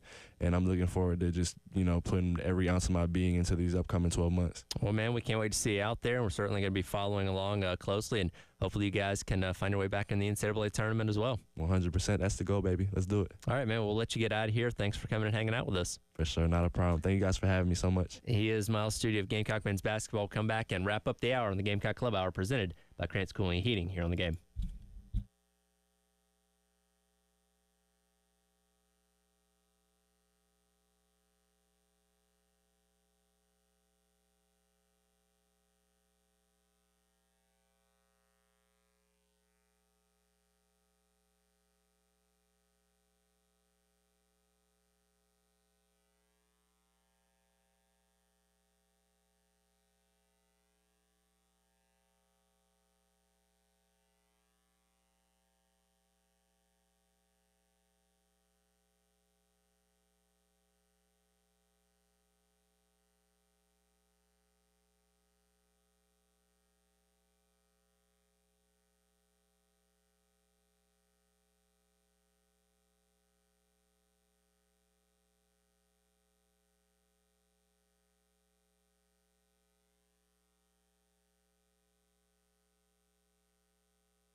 Welcome back in. It is the Gamecock Club Hour presented by Krantz Cooling and Heating. Appreciate everybody tuning in, watching us on the Game TV, sponsored by Shepherd's Glass and powered by our friends over at Integrated Media. And again, thanks to Miles Studi for hanging out with us for a little bit there. And obviously, like we said, very good to hear that he is in good health and going to be back on the court coming up later on this fall as we hopefully get into another successful year of Gamecock men's basketball. And he's one of the 3 faces returning. Cam Scott and Jordan Butler, and that's it. Other than that, it's going to be pretty much a brand new team. Then that one spot for when CMB changes his mind, Tyler. I'm not holding my breath. You and I have been arguing about this for months, so Yeah, I'm going to hold out hope. Okay, you because can. of That's our fine. argument until I see him in an NBA jersey. To be honest with you, but okay, he's still got like a month to decide. But so yeah, I'm not counting on it. But Miles obviously very excited to be back. Yeah, and I feel like you see that a lot of time when guys deal with just an injury or the game being taken away for whatever reason. And like we talked about with him, man, it was twofold in terms of, well, am I going to be eligible? Am I going to be cleared health-wise? He got 2 really, obviously, big buckets of good news there. And you can just tell, man, he's very, very excited and just grateful for that opportunity. And he's graduating on Saturday. Mom's birthday. I mean, things are looking up, I feel like, for Miles Studi. I got to think, because, again, he's going into his 6th year. And as you were letting him in, I kind of brought up this point that, we're kind of filtering away from the guys that had COVID eligibility. So now everybody's going to be in that kind of 4 to 5 year window. I got to imagine he's probably going to be one of the older guys in college basketball this upcoming season, just because there can't be that many 6th year guys left out there now. Yeah, whereas we were just getting used to it being all over the place. I think the last couple of years, how about 1,500 makes a day? That was, man, I was trying to calculate how long that would take, because, I mean, you can take, I don't know, 10 shots a minute realistically, as long as you got someone, But also, that's the big thing. Do you have, they probably have one of those rebounders where it's just maybe, or, if you have your brother out there. Somebody to get the ball back to you pretty quick. So, yeah, I mean, how long would that take to take 1,500 shots? Let's do some quick math here. Well, you said he's making 1,500 okay, shots. So what? So you're taking 2,000 shots. Taking 2,000 shots. So do some quick math. 10 shots a minute times 60. So that's okay. You could take 600 shots in an hour if you're going about 6 shots a minute. So you're talking about a little over 3 hours of shooting if you're taking 2,000 shots. Good Lord. Yeah. And you know what? Maybe you can do it faster than that. But again, you also have to count, take a breath every now and then. You're going to take a break. Get some water, go to the bathroom, whatever. So, yeah, you're probably spending 3-ish hours taking shots, at least, daily. And it sounds like he split it up, half and half. Yeah, some this morning, some later on this day, which is later on, which is smart. But, yeah, he's grinding, that's for sure. Well, and that's like the difference between, you see a guy miss a shot in a game within the flow of everything else going on. And you're like, oh, got to make that, or I could have made that. And then, I believe him when he says he could hit about 80% just in a gym by himself, not being guarded, not having the flow of a game, standing in one spot. So, if you just hand a random person a basketball and say, take 10 3-pointers from this spot, how many are going in? That kind of goes back to, we didn't talk about it on the air. We mentioned it when we were at Firehouse last week, like something in the sports world the average person could accomplish. I don't think the average person is coming anywhere close to accomplishing that goal. Yeah, the average person could make a 3, but not nearly as consistently as that. No, not even not even in the thought process. If the average person shot 2,000 threes over the course of a day. Let's make this simpler. Average person takes 10 3-pointers. 10 3-pointers, okay. How many are going in? Average person. Not even somebody that's got, it's just a good, solid. Sure. Hey, I played rec basketball growing up. Just an average. I think you're probably lucky to hit 1, maybe 2 if you're having a good day. Yeah. Maybe, but it's the and again, that's just in a gym.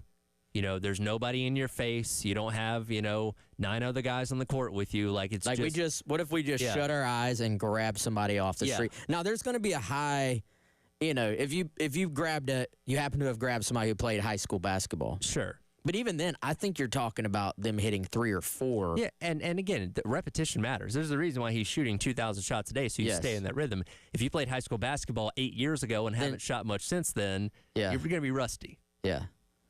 And I think you're going to have a big variation of terms like, somebody might go in there and hit 5 in a row if they find a little muscle memory. Sure. But then you're going to have a lot of people that miss all 10. Yeah. So that's why when they do those giveaways, it's always like a half quarter or 3-point shot to, hey, win $10,000 or a new car, because they know the average person is probably not going to make that. Well, the ones where they make you do the layup, then the free throw, then the 3-pointer, then the yeah, the likelihood of that happening is next to 0. Then if you blow the layup to start, and then you start overthinking the layup with all these people looking at you, you don't even make it to the free throw line before your time is up. So. Yeah. So 2,000 shots a day, man. That's grinding. Can't wait to see him on the court. That'll do it for the Gamecock Club Hour presented by Krantz Cooling Heating. Coming up next, Gamecock Central Takeover Hour presented by Firehouse Subs on your Thursday here on the Game.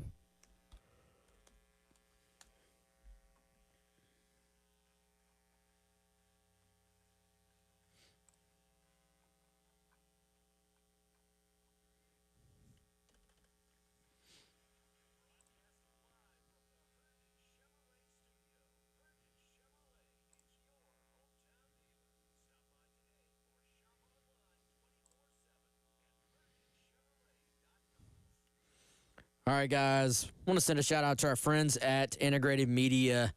I know a lot of you may be working from home. Of course, everybody is streaming these days, so you want to make sure that your internet connection is not only fast enough, but also covering every single area of your house. Our friends at Integrated can help you with that and any other just technical needs you may have at your house. More information can be found at integratedmediainc.com, or you can just give them a call, 803-948-8327. For me, working from home with everything at Gamecock Central, I needed to make sure I had a great connection in my office. It's on the other end of the house, so we went for 1, whole home Wi-Fi, but for 2, they came out and ran Ethernet cable all throughout the home to make sure that I had great connections wherever I wanted to go in, hardwired. So whether it's something like that, whether it's something with the man cave, whether it's hanging a TV, they can do it all for you. Integrated Media and integratedmediainc.com.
Welcome back in. It is the Gamecock Central Takeover Hour presented by Firehouse Subs. Tyler Head, Wes Mitchell, and Chris Clark along with you here on your Thursday on the game.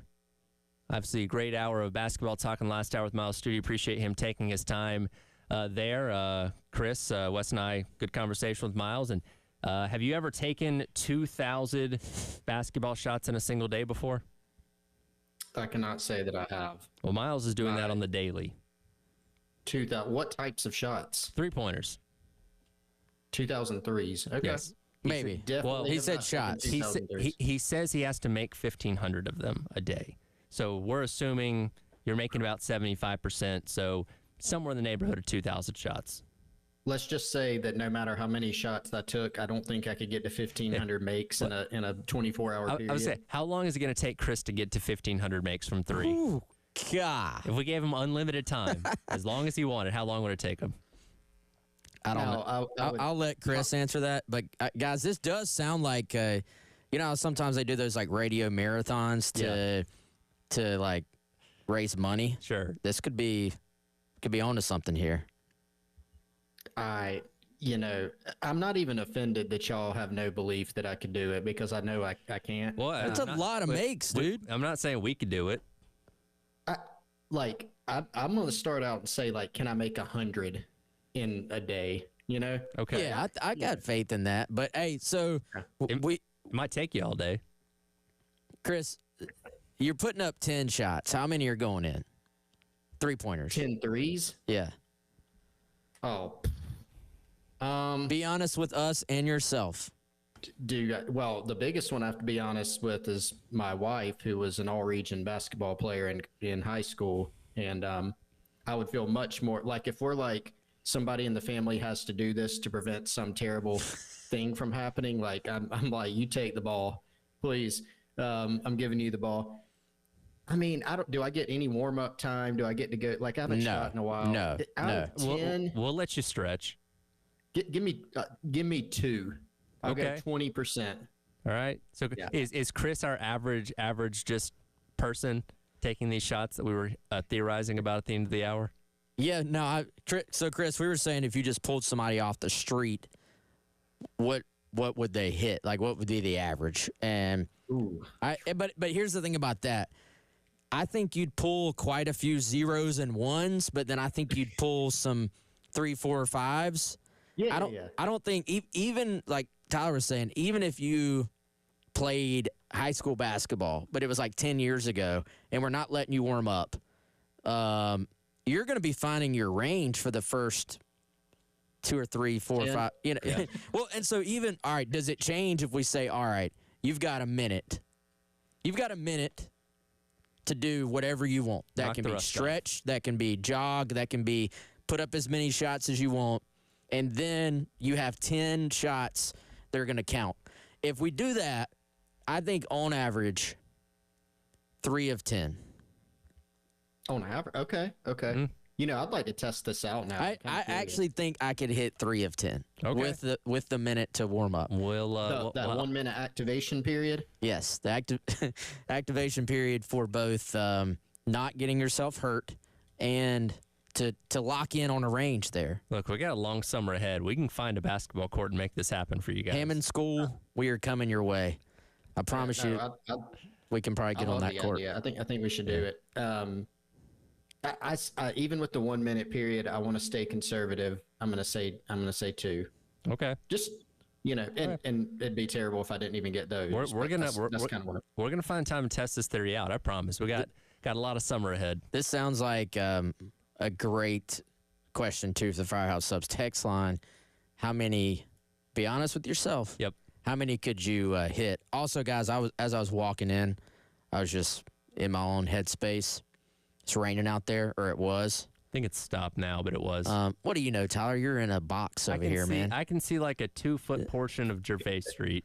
So, are y'all umbrella, raincoat, or just risking it, people? I just typically risk it. Chris? Whatever. I mean, you know me, Wes. I will go outside, and I'm like in shorts. And you're like, Chris, did you know that it was 40 degrees outside today? I'm like, no, I didn't really know that. So, I mean, it's a rarity that I would like take an umbrella. You know, normally if I take an umbrella, it's like I'm thinking about the kids or my wife or something, like, let's grab an umbrella for them. But then, you know, like if you're a husband, dad, you're holding the umbrella that everybody else is under, so you're getting soaked. So I just go with it. I just roll with it. Bear in the elements. What about you?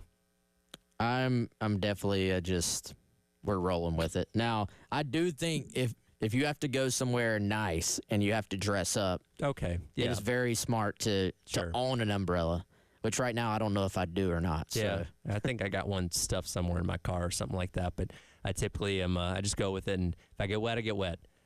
Speaking of going with it, Gamecock softball on a nice little roll. Last night, first game for them in the SEC tournament, taking on Alabama, and this happened a couple times. Oh, and she may have done it. Back it goes, and there it is. Her second two-run shot in as many innings and a single-season record at South Carolina. Ari Rhodey with her second two-run homer of the night. That one coming in the sixth inning, helping propel South Carolina to the 6-2 win over the number 10 seed Alabama. They'll take on Texas A&M coming up tonight, as you just heard there as well, setting the single-season record for home runs at South Carolina for softball in the process. Ari Rhodey, a Gamecock Club / Garnet Trust Hour. We've had a lot of them in here, and she was I think she was one of the first ones. Yes, I think she was the first softball player we had, and she's an alum. Yep. And see what happens when you come in and do the show. You break all-time school records for home runs. But did y'all hear the contact on that ball? Even on that call. Yep. The second one, the first one she hit might have actually been a little better piece of hitting because it was an inside pitch and she got her hands in and just found a way to hit it out. I don't know how she hit it out. That one was full extension, hit the absolute perfect spot on the bat, and just mashed it. So another big win for them. You know, it's a kind of a situation where Alabama obviously was right beside them in the standings, and Carolina beat them 2 out of 3 to end the regular season, obviously. But it was a situation where just in terms of seeding and bracketology and all that stuff, you didn't want to then turn around and lose and kind of even up those records. And so good win for them. They will get an RPI boost, I think, both from that neutral site win, and now you're going to get an RPI boost just from the game you're playing today, win or lose, in Texas A&M, which, guys, Chris, tell me there's not a better, I guess, example of the strength of the SEC in that Texas A&M is the 2 seed in their own conference tournament, but according to the polls, is number 1 in the country right now. Yeah. I mean, we talked about this some yesterday, right? Just an insanely good league. You look at the top of the table, Oklahoma still there, obviously, but Texas coming into the league, got some other programs that have, just tons of tradition. But then you've got some others that are kind of, I mean, you made a great point yesterday. You got those kind of in the middle teams, and that was one of South Carolina's goals, right? You didn't come out year one and say, all right, time to go take over Oklahoma's position in that pecking order.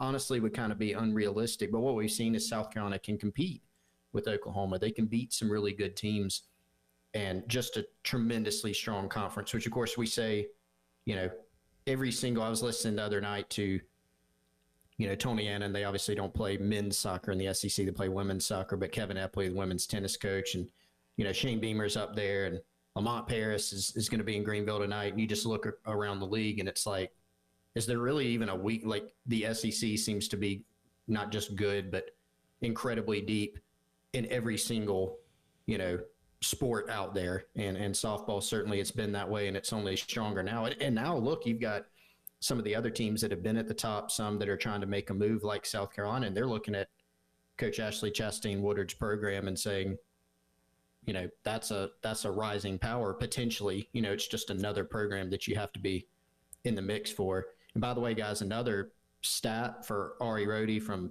Kevin Miller of Gamecock Central, 12th go-ahead home run of the year. That first home run, 1 of 2 in the game. the 12th go-ahead home run of the season, and that's second most in the country. It's insane. And look, last night was also a shining example of something that we talked about the other day, of this team's ability to overcome adversity, whether it be through a weekend series or even early on in games. Sam Greska's up 2 hits and 2 runs in that first inning last night, and they find themselves in a hole. And between the next 3 innings she pitched and the 3 that Jory Hurd came in to close the game out, they only surrendered 3 more hits and no more runs. So, again, they buckled down in pitching. Obviously, the offense picked up as the game went along, and once again, they found the way to win a game against a tough opponent. So they gave up those 2 runs, but Alabama also had runners on second and third. Mm-hmm. And I thought to just get out of that inning, you knew with this squad, 2 runs, it's nothing. But if it was 4 runs just to start, one maybe little tiny Achilles heel we've seen with this team is that at times they've had a game where things have just snowballed on them. And I thought maybe just being in this spot for the first time as a group, SEC tournament, a little bit more attention on the sport. You know, we even saw that game 1 of the entire season. They won the game, but I think they had 5 errors. So a little bit more of a spotlight. But, man, they answered and ended up after that first inning, they actually played an incredibly clean game, too. And so that was fun to see. And if you're wondering what it means big picture-wise, and you know, guys, we've been trying to do it all year. We're going to cover softball because I think it is a rising sport, both in a big picture standpoint, but also with this program here at South Carolina. And so right now, actually through games May 6th, so this would not count the games from yesterday, South Carolina 9th in the RPI.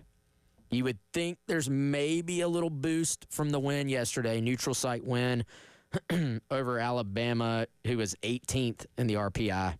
But Carolina, at least in terms of what I've read from Softball America and the RPI, which is a great indicator, they are right on the edge of that top 8 national, being a host all the way through seed. So we'll see what happens. Another big game today is LSU, which I think some people have projected as like the 8th overall seed right now.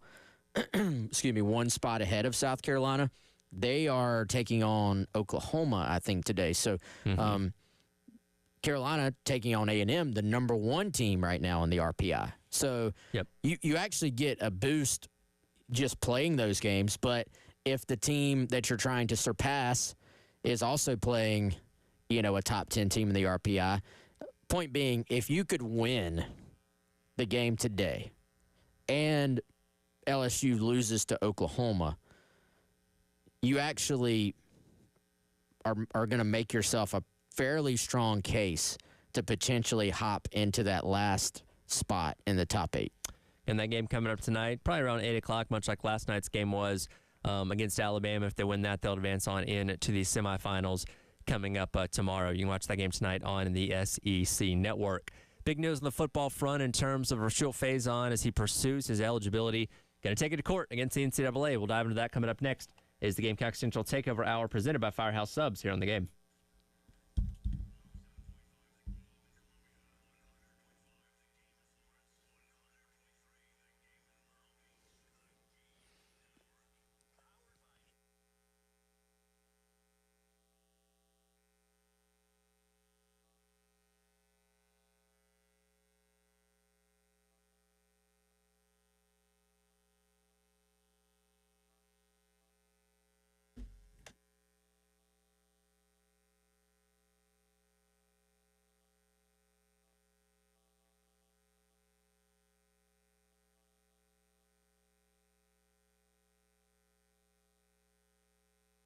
All right, guys, this episode and all the episodes of this show brought to you by our friends at Firehouse Subs. As always, hit up firehousesubs.com or the Firehouse Subs app and order your lunch today.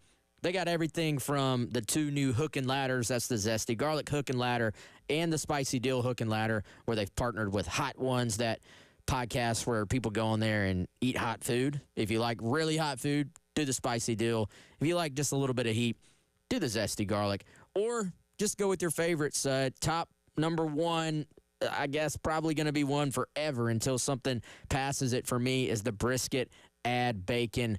You cannot go wrong. You can't really go wrong with any of the options from Firehouse Subs. Best way to do it, download the app, create an account, save your favorites, and then you're going to get points every single time you order. Turn around and just trade those in for free food when you get Firehouse Subs. Again, for lunch tomorrow. Do it now.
Welcome back in. Gamecock Central Takeover Hour presented by Firehouse Subs. Tyler West Chris along with you here on your Thursday. Gamecock baseball back in action tonight against Auburn. 7 o'clock first pitch per game coverage starting at 6:45 here on the game. We'll get into what's going on with the Trill Phase-On here in just a second. But, Chris, you had some follow-ups to our conversation of making three-pointers that you wanted to add? Yeah, from the personal Firehouse Subs text line, Tyler. Guys, so former Gamecock quarterback Terry Bishop has weighed in. Okay. And he tells me maybe 1 out of 10. Okay. Maybe 1. And then I have heard from my wife, which I was, wasn't sure if she was able to listen today, but I texted her and asked her to weigh in. She says with the 1 minute warm-up activation period, 3 or 4. She's comfortable. All right. Now, I think personally, I have seen she can go higher than that, but I think she's playing it conservative. We don't get to shoot as much anymore. We're middle-aged, all those factors. 3 or 4 for her. Well, we're going to get you guys to do this. If she wants to join, she can as well, and she might be the best out of the bunch. as like, well, there's no maybe about it. I mean, sorry, Wes, I won't speak for you, but I'm pretty sure my wife could. Now, was she like lethal from 3 in high school? Yeah, I mean, she was a handler. She could shoot, strong free throw shooter. She could shoot from outside. Good defense, led the team in steals a lot. Could handle the ball. That was kind of her game. Nice. So she can shoot. Okay. I'm excited for her. Yeah. We just need we gotta figure this out. We just need a charity at this point to. I don't know how we're going to raise money, but we're going to tie all this together and make this happen. We're going to make something happen. I don't know if we could ticket this event. I'm not sure how appealing. Come watch Wes and Chris shoot basketball. Come watch Wes and Chris make fools of themselves. Absolutely. I'll allow for the commentary while we're there. We'll figure it out. We got a long summer. Again, we talked about this in the last hour with Miles Studi. It's funny how the timing works out, but he just got his eligibility recently for his extra year after dealing with the medical issue, and we've been talking all week long. Beamer's weighed in on it from the Welcome Home events about Rashul Faison and trying to get him eligible, and it's been a long time, and the NCAA has not given any indication on which way they're going to go with this. So he decided to lawyer up, and he ended up getting the same guy that helped Miles Studi out in Darian Heitner, who, again, obviously has a good track record with the NCAA with winning these kind of things and is going to take the necessary steps to try and get something to be resolved with the NCAA before the season gets here. Yeah, and if you don't follow this stuff, Heitner has really, made a living the last, I feel like, 5 years or so on NIL-related matters. And so, Chris, I think it's interesting how people kind of just find their roles and find what they're good at and find kind of that intersection of sports and his career. And he's always, I believe, been involved in stuff that is related to this. But once NIL became a thing and just all the different eligibility conversations that now have become a part of kind of being intertwined with the transfer portal and NIL, Darren has really found a nice space for himself. And if you're South Carolina, if you're Rasul specifically, you went out and got the best. And but Chris, I want you to maybe reiterate something you talked about yesterday and posted on our board on Gamecock Central.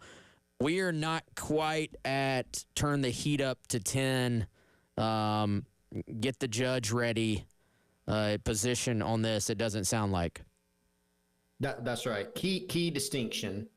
So, you think about some other situations like Diego Pavia, for instance. A key difference there, Diego Pavia literally did sue the NCAA and got an injunction. Right. And then the NCAA came along and said, well, hey, by the way, guys, we've changed our rules. It's like, really?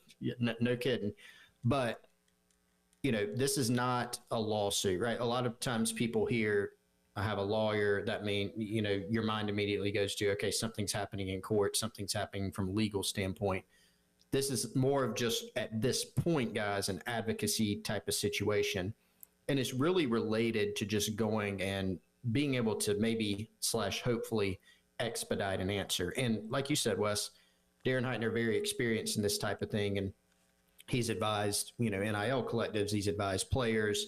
One notable example that just came to mind, different situation, right? Just like Pavia, but Xavier Lucas, when Wisconsin was refusing to release him from to the transfer portal, refusing to do his paperwork, Darren Heitner was able to step in, help get that done. So this is obviously a different situation, but it's more of just, obviously Heitner has, worked with, and by that I mean kind of advocated for people on the other side of the NCAA. So there's some knowledge there of how this goes. There's some relationships. There's an open line of communication. And so the frustration here it hasn't even been yet the NCAA said no, because again, they haven't said no. They have not answered. They have said, we need more info. South Carolina gives it. We need more information. South Carolina gives it. And this thing's dragged out from January now to May 8th. So what Darren Heitner is being retained to do is to help Rasul Faison in terms of trying to expedite getting an answer. Now that begs the question, maybe a couple questions. Well, when can we expect to hear something? Still don't know that, although Darren Heitner is probably going to help with that timeline. And secondly, what if the NCAA says no? at that point, there are some other options. You do have court as an option. You do have an injunction as an option if you want to go that route. And we can't predict that for sure.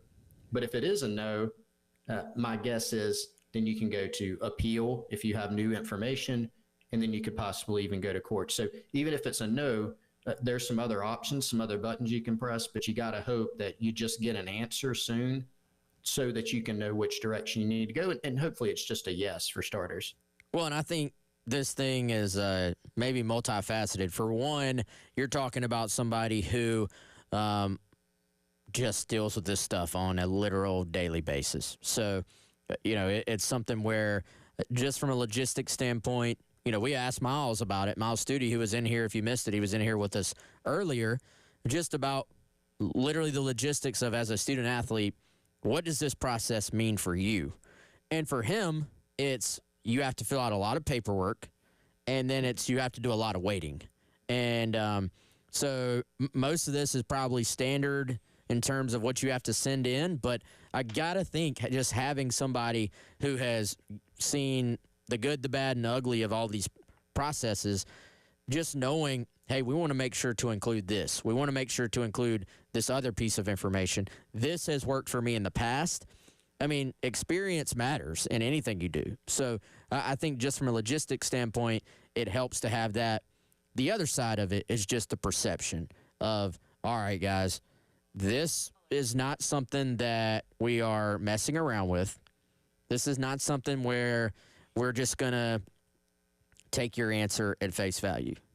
Yeah. We are going out and getting the best in the business, the most experienced NIL lawyer in this space, and we're not threatening anyone yet, but by hiring him, you are sending a message. But just frankly, you are sending the message, just make our guy eligible so we don't have to do this song and dance again. And again, real quick, we've heard from Beamer a couple times this week expressing that frustration. He did say the last time we heard from him, hey, we're not afraid to explore option B, which they are clearly doing, and we're set to hear from him later on tonight in our Welcome Home event as to what happens now. But again, they weren't saying this wasn't going to happen, and the NCAA's gotten to the point where you're not going to make a decision. Okay, we'll go the other route then.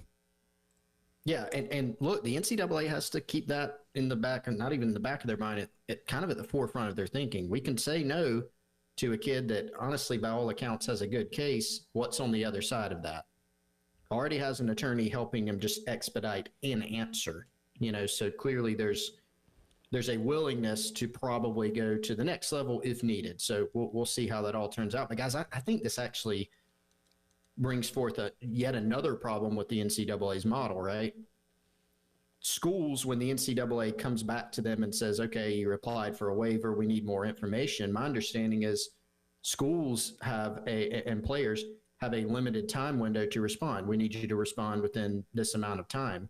NCAA has no such requirement, which is why we're sitting here months later still waiting on an answer. There's yet another problem. So when we're thinking about the future, hopefully bargaining, streamlining processes like this, that's just another issue with a model that's frankly been pretty broken for a while. And again, we should hear Beamer's thoughts on this coming up with the next Welcome Home event coming up later today. We'll have plenty for you on that coming up on tomorrow's edition of the show. Jack and I have been going around South Carolina's 2025 schedule, getting perspective of several different opponents as we wrap up the week. We'll talk to Andrew Allegretta from Vanderbilt's play-by-play radio broadcast to get insight on what's going on in Nashville with the Commodores ahead of the 2025 season. That's up next. Gamecock Central Takeover Hour presented by Firehouse Subs here on The Game.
Welcome back in. It is the Gamecock Central Takeover Hour presented by Firehouse Subs.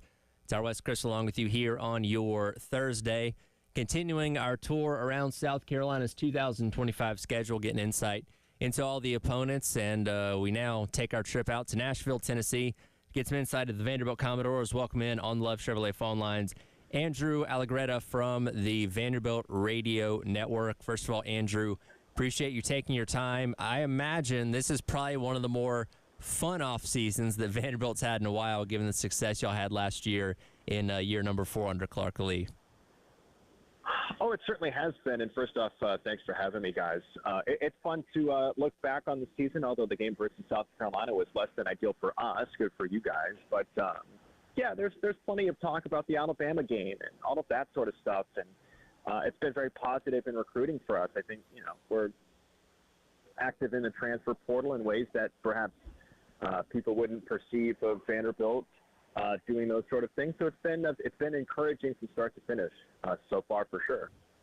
Andrew, the portal, obviously, it's a little bit different in that you can, unlike high school recruiting, which goes on for 2-3 years, when you have a winning season like Vandy did, you maybe get a little immediate boost from the portal. What have you seen as you kind of dial into it for us from the guys they've been able to bring in the portal? And is there any maybe guy or two, a couple of names that we need to know in terms of impact guys via the portal for Vanderbilt going into this coming season? Well, to the first thing, one of the things that Vanderbilt has been very focused on really across the board in all of their sports, but for sure in football, is player retention.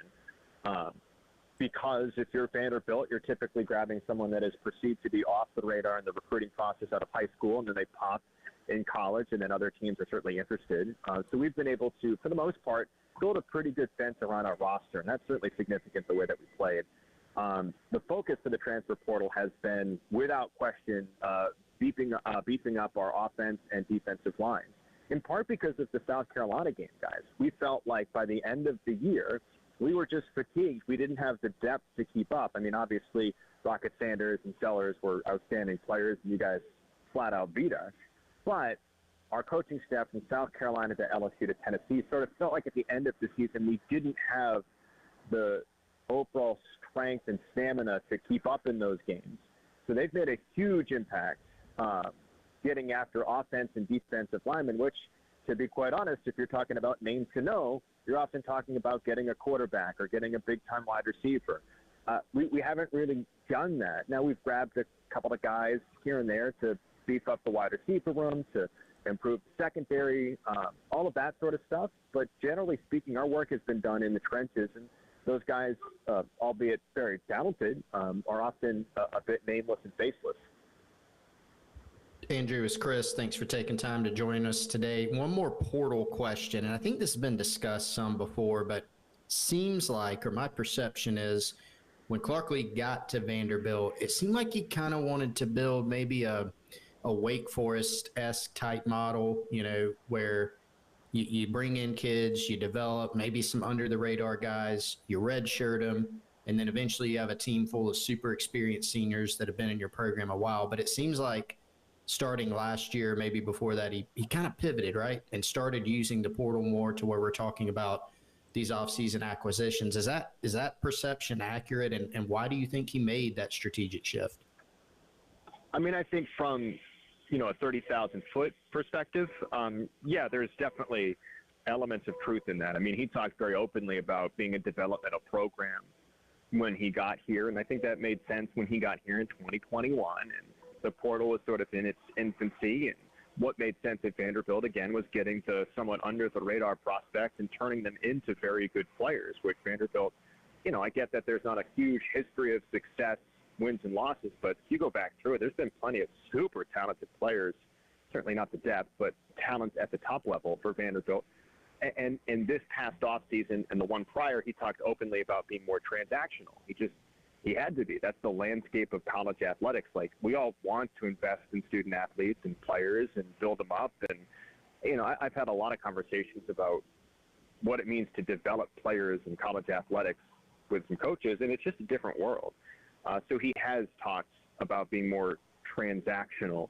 And it just, I think he probably had to be. I think the players were forcing that conversation on him, which is fine, right? Like, this is the landscape. It's okay. Like, student athletes and players deserve a piece of the pie and all of that sort of stuff. So I think it was sort of forced upon him. And to his credit, I think he probably found a pretty good balance of still being the coach that can get after developing a player and turning them into something special and finding the right buttons to push and all of that sort of stuff, while at the same time getting buy-in administratively, because that's a huge deal to be more transactional. It's one thing to say, we're going to be transactional, and then you turn around at the opportunity and the donors don't have your back and the administration doesn't have his back. So he's got alignment there too. Again, talking to Andrew Allegretta from the Vanderbilt Radio Network and insight into the Commodores for 2025. Of course, the entire nation came to know Diego Pavia a season ago. He got his extra year of eligibility to come back for this fall. What is he looking to improve on ahead of this season to have an even better final year at Vanderbilt? Oh, bless. I think we're trying to improve him by keeping him upright and healthy, which was the focus of the offensive line work. Barton Simmons, our general manager, did an interview the other day where he said, I think we have the best quarterback in college football. Obviously, you guys have one of them too in Sellers, but our goal is to keep him healthy. I mean, he played the stretch run of that season, clobbered. And he's talked pretty openly about, his teammates can trust that he'll be on the field no matter what. And as long as there's something that's not like completely absurd that keeps him out, he'll be on the field. I think our goal is, again, to keep him fresher, healthier. Diego's an upperclassman. He's older. He's played a lot of college football. I don't mean this like, passively. It's just it's not like he's going to get in the weight room and all of a sudden, like a pitcher, his velocity goes from 88 to 97. Like that's, Diego's not going to do that. He's got super comfort with the offense because he's been in the offense with Tim Beck back to New Mexico State. So I think what Diego can do to be better is get some better protection and stay a little bit healthier and more upright, so we can run them at a better clip throughout the entire season rather than 20-some-odd carries versus Virginia Tech in day one, and then we've got to scale back as the season goes. So it's managing Diego on the field and making sure that he's got his A-plus stuff for 12, 13 games. You talked about it briefly, but I am always curious what kind of the outside perspective is on South Carolina. So just, that game was actually pretty tight and hard fought for much of the game this past season until South Carolina pulled away in the second half. Other than the part about kind of Vanderbilt getting worn down a little bit in the trenches as the year went on, what was maybe your recollection in terms of the reaction from you guys' side about the South Carolina team and program from this past season? I mean, I'll tell you what, from a fan's perspective, we hate you guys because in part it feels like a program. And look, again, I worked at Virginia Tech. Shane Beamer is a good dude, and he was on staff at Virginia Tech, and the Beamer family. So, but from our perspective, from fans' perspective, it's like, why can't we go beat South Carolina? When's the last time we beat you guys? It's like 07, 08. It's forever ago, and I think that really kind of like messes with the heads of Vanderbilt fans. Like, we get it, we're not going to beat Alabama and LSU all of the time because of where they live in the standings. But like, surely we can pick off South Carolina once in a while, and that's never happened. So our fans are deeply frustrated with you guys. I think what we knew about South Carolina internally this past year, as much as you want to talk about Rocket, and Lenoris, and all that sort of stuff, I mean, obviously, your edge rushers were outrageous. and Tonka Hemingway in the middle to kind of set the line to allow the edge rushers to do their thing was outrageous. So we knew going into that game it was going to be a really, really tough one. And we just, because of the edge rushers, because of our fatigue, I think we had just come off the Auburn win, I think, if I'm not mistaken there. So that was a huge cathartic moment for us. We were beat up and we were dragged, and you guys had too much talent. And between Stewart and Kennard, it's just like, we were doing the best that we could. Should be a fun game when Vanderbilt rolls into Columbia coming up this fall. I'm sure we'll be checking in with you again before that game gets here. And Andrew, appreciate you taking your time today. Of course, guys. Appreciate you guys having me on.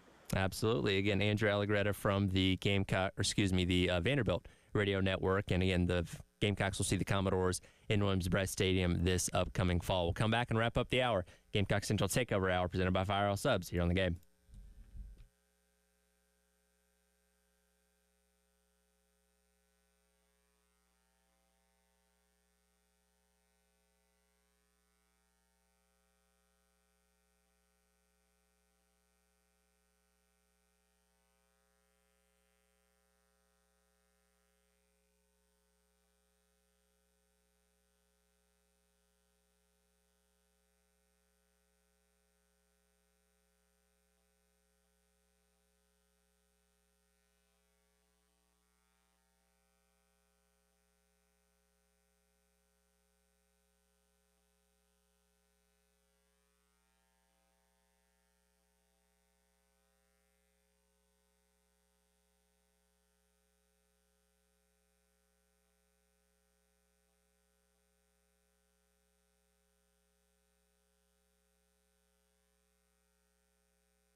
Everybody get up, it's time to slam now. We got a real jam going down. Welcome to the Space Jam. Here's your chance, do your dance at the Space Jam.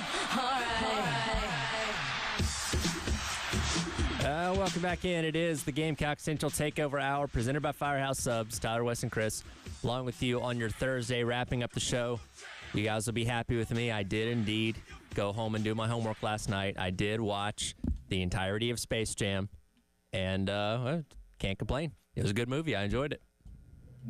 Can't complain is your first response. See, I feel like if I would have seen this as a kid, like 8 to 10 years Can't old, complain. I would have a different perspective on it. Because again, it's a movie that is made for kids. So watching it as a 28-year-old, I feel like I'm exploring it differently the first time than I would have as a kid. Yeah, no, I get it. I really honestly hate that was taken away from you as a kid, that you did not get to experience it, because, I mean, can't complain is just, that's like when we go out to a restaurant and if my wife is like, hey, so how's yours? And I'm like, pretty good. She's like, oh, so you don't like it? I'm like, no, I'm not saying I don't like it. I'm just saying it's pretty good. I completely get the appeal to it and why it's such a big hit. I enjoyed it. Like, it was good, you know?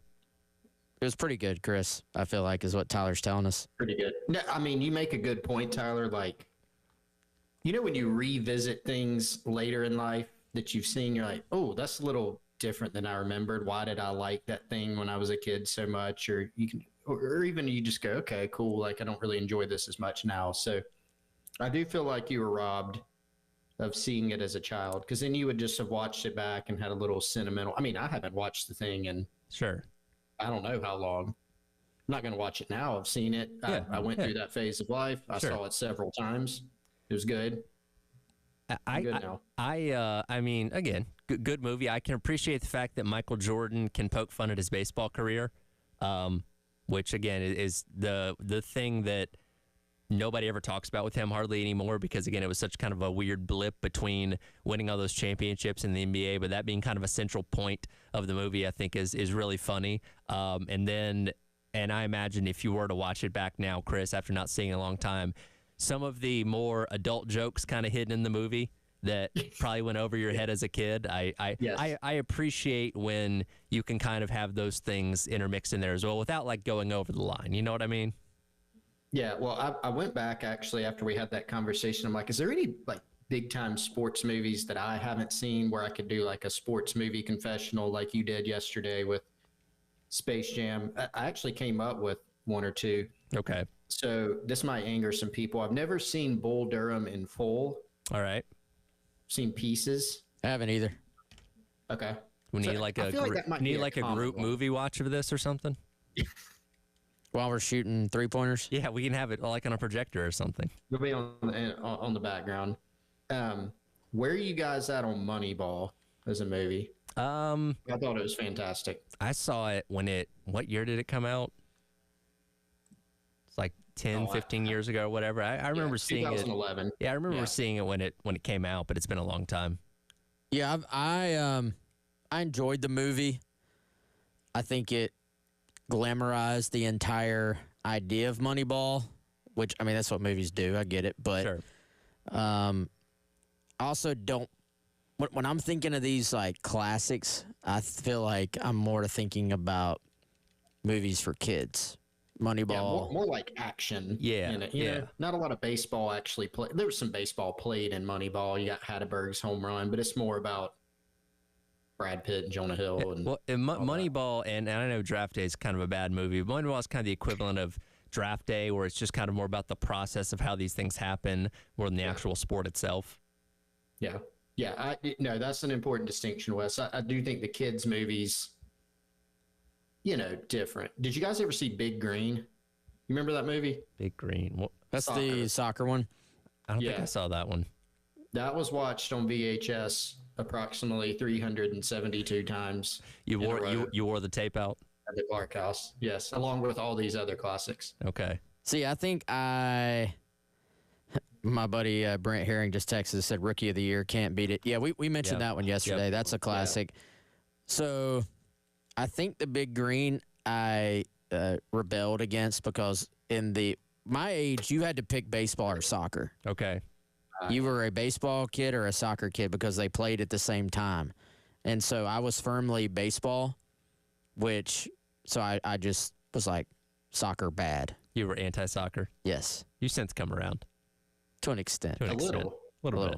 A little bit. Wes, you better get on it, man. It's World Cup coming to the United States soon. Listen, So- Jay Phillips was in here yesterday freaking out because What's Arsenal soon? was playing a game What's while soon? his show was on. Yeah, 20 Arsenal. 26. Yeah, 26 is the next they're World due. Cup. So next 26? year. 2026. Yep. I'm gonna take you to a game, Wes. You buying? Let me see what tickets cost. Long pause. Yeah, had to think about that one for Probably a a lot. second. Long pause. Okay.